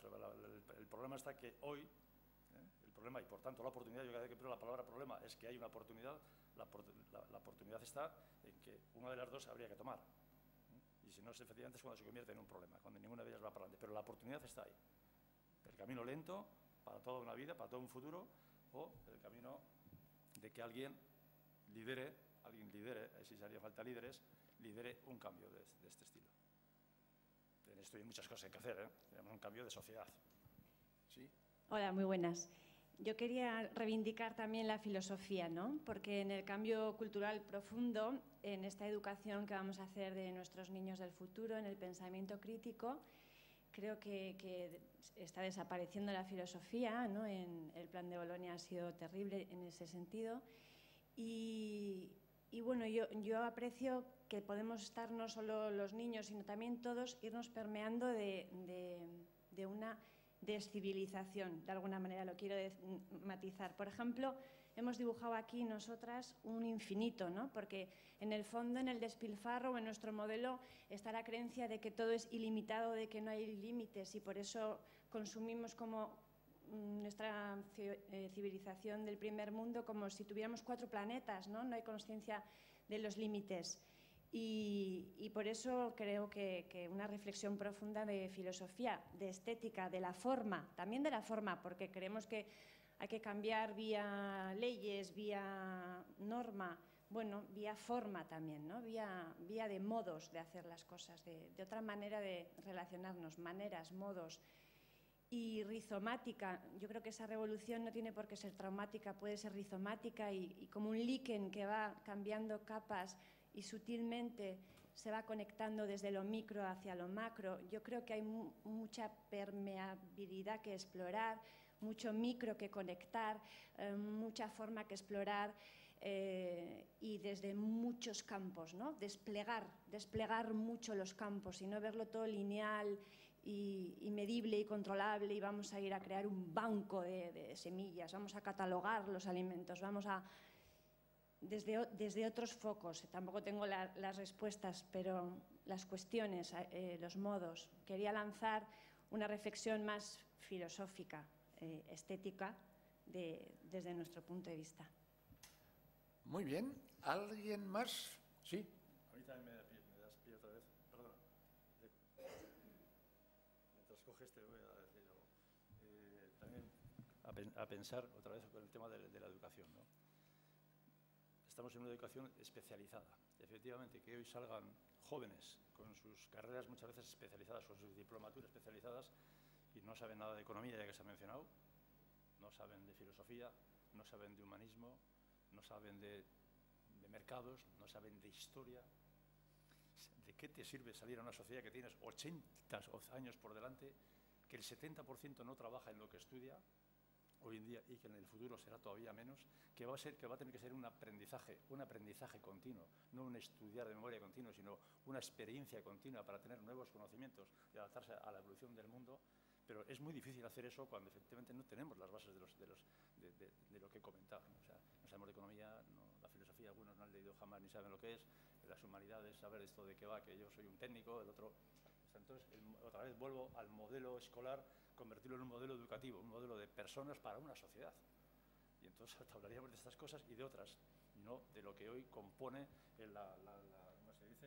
La hoja de ruta, o el no sé qué, o los tochos de libros, o que estarán en el ordenador dentro de 4 o 5 años ya en todo, si no llevarán libros que todavía llevan y grandes mochilas, que es algo que está predeterminado. Una educación que está predeterminada. A mí me abre las pocas carnes que tengo, que yo sepa que mis nietas lo que van a hacer este curso y el que viene, esos libros están predeterminados. ¿Cómo predeterminados? De momento tienen que estar hablando de qué pasa con los inmigrantes, de qué imágenes están viendo, de qué habría que hacer, que vivan la vida, que vivan lo que está ocurriendo, que se impregnen del entorno. No, está predeterminado y encima corriendo porque son muchos niños para un solo profesor. Efectivamente, hay que hablar de filosofía. Sí. Bai. Kaixo, esan duzu, bueno, has dicho que somos lo que sembramos. A esto le quiero añadir que antes la mujer baserritarra era la bancaria, la banquera, que guardábamos nuestras semillas en la gambara y, bueno, que estamos recuperando ahí, que os animo que no mandéis a los hijos a la escuela y a las hijas, y que estamos súper bien sin llevarlos a la escuela. Y también que el 7 en Vera va a haber un curso de cómo sembrar semillas potentes, cómo recoger semillas potentes, y bueno, que en lo chiqui también estamos, ¿eh? En lo chiqui está la felicidad. Eskerrik asko. Está la felicidad. Y esker. Muchas gracias. ¿Alguna intervención más? Que nos va quedando poco... Vale, más vale, un poco tarde os animáis, ¿eh? Allí y aquí delante luego, ¿eh? Hola, buenas. Yo voy a hacer un poco una referencia un poco a lo que ha comentado Koldo con el tema de la manzana con mancha y toda esa historia que se tire y tal. A mí me gustaría que a mí se me diera la oportunidad de poder comer manzana con mancha. Es decir, coge el agricultor al campesino, tiene una manzana con mancha, tiene una manzana más pequeña, tiene una zanahoria que le ha salido torcida, que está un poco rarita o que está golpeada y se tira. Entonces, a mí me gustaría que se me diera la oportunidad de comer ese alimento. Vale, que no va a valer €1, ponmelo a 30 céntimos y quizás lo como. A mí me da un poco la impresión a veces que se dice, no, el consumidor no lo quiere comprar. Quizás el campesino, el agricultor, no le interesa venderlo porque lo tendría que vender más barato.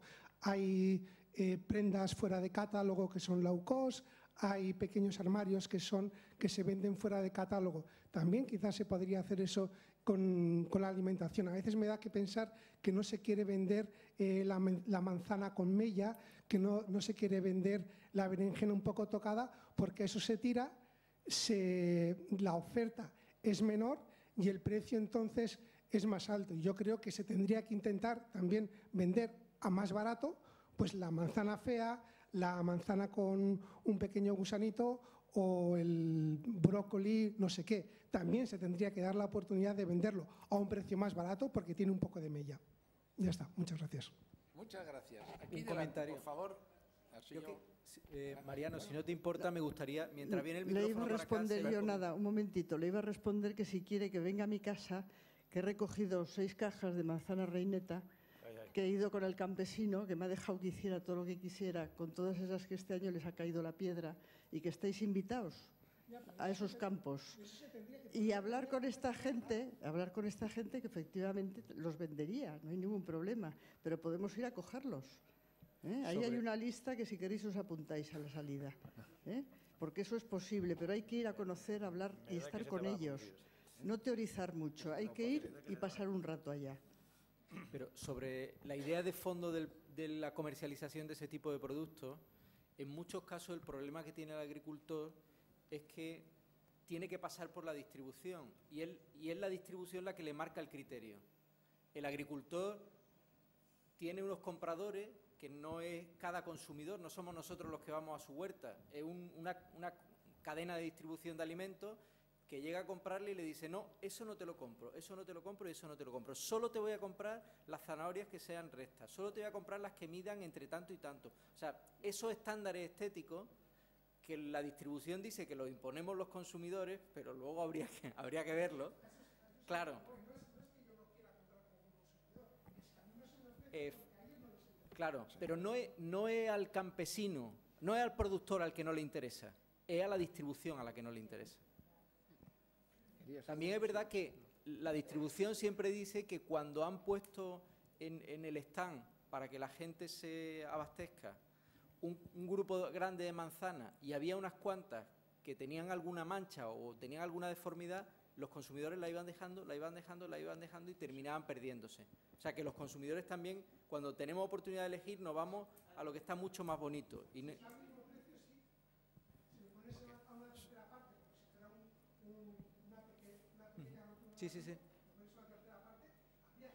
Seguro. Cortamos el debate, que puede ser infinito, y porque hay una persona que quiere la palabra, pero antes, ahora mismo te doy un breve comentario. Sí, pequeño.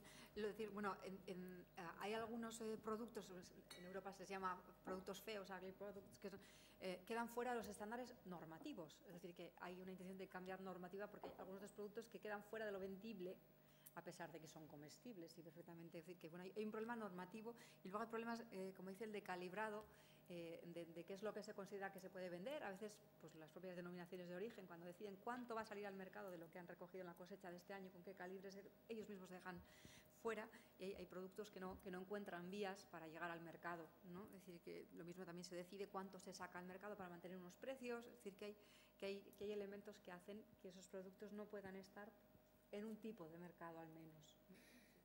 Tú. Bueno, yo en cuanto a la educación sobre el despilfarro y todo esto, yo veo un problema en el que, bueno, estas últimas décadas, la centralización que ha habido en cuanto a las ciudades y el campo. Al final las ciudades se ha concentrado la mayor popularidad y el campo se ha hecho muy grande, pero en pequeños puntos. Entonces, al final, esto ha supuesto que la ciudadanía, la ciudad, a la vez que hay una interculturalidad y se cree mucha sabiduría, a la vez de eso se han formado muchas barreras en cuanto a lo que hay fuera, en cuanto al campo, que antes estaba más descentralizado y en este ámbito funcionaba mejor en el despilfarro. Entonces yo creo que una solución también podría ser romper un poco las ciudades, todo ese cemento que hay de por en medio, y crear también más huertos y más espacios para que la gente también se educase, pero día a día, viendo cómo se produce algo. Muchas gracias.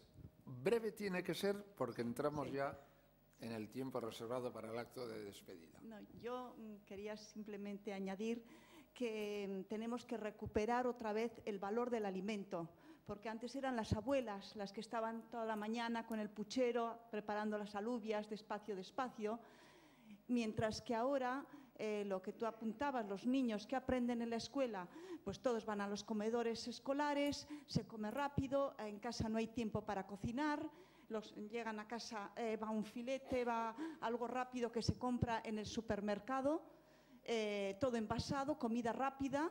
Eso crea, claro, un gran despilfarro, ¿no?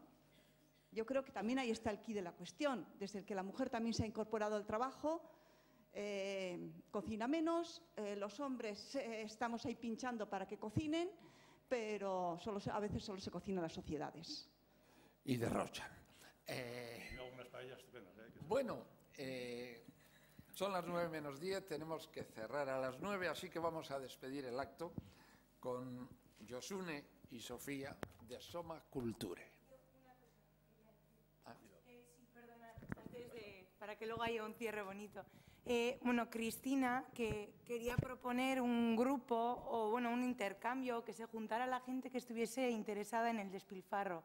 Entonces ella ha dejado un papel en la entrada y si alguno está interesado, pues eso, en Donosti, o bueno, un poco intercambiar ideas, ¿no? Que lleva un poco con la idea en la cabeza, sí, desde hace tiempo, y eso, que si alguno está interesado, eso. Y luego decir que todavía hay sitio para apuntarse a la cena del kilómetro cero de esta noche. Y bueno, por parte de Otarra y de los que hemos organizado, que muchísimas gracias, que ha sido un placer contar con todos vosotros, con los que han estado los otros días. Y eso, que muchas gracias, que esperamos que haya más de esto. Es que ricasco. A ti, Gara.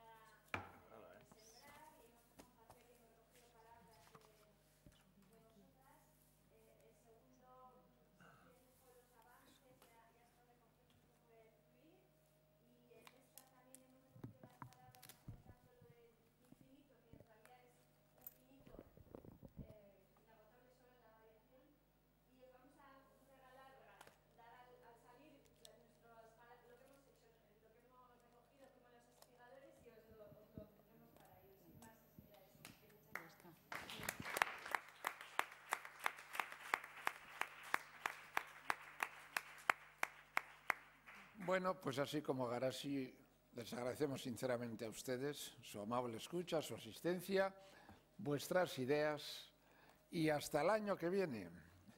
Buenas noches.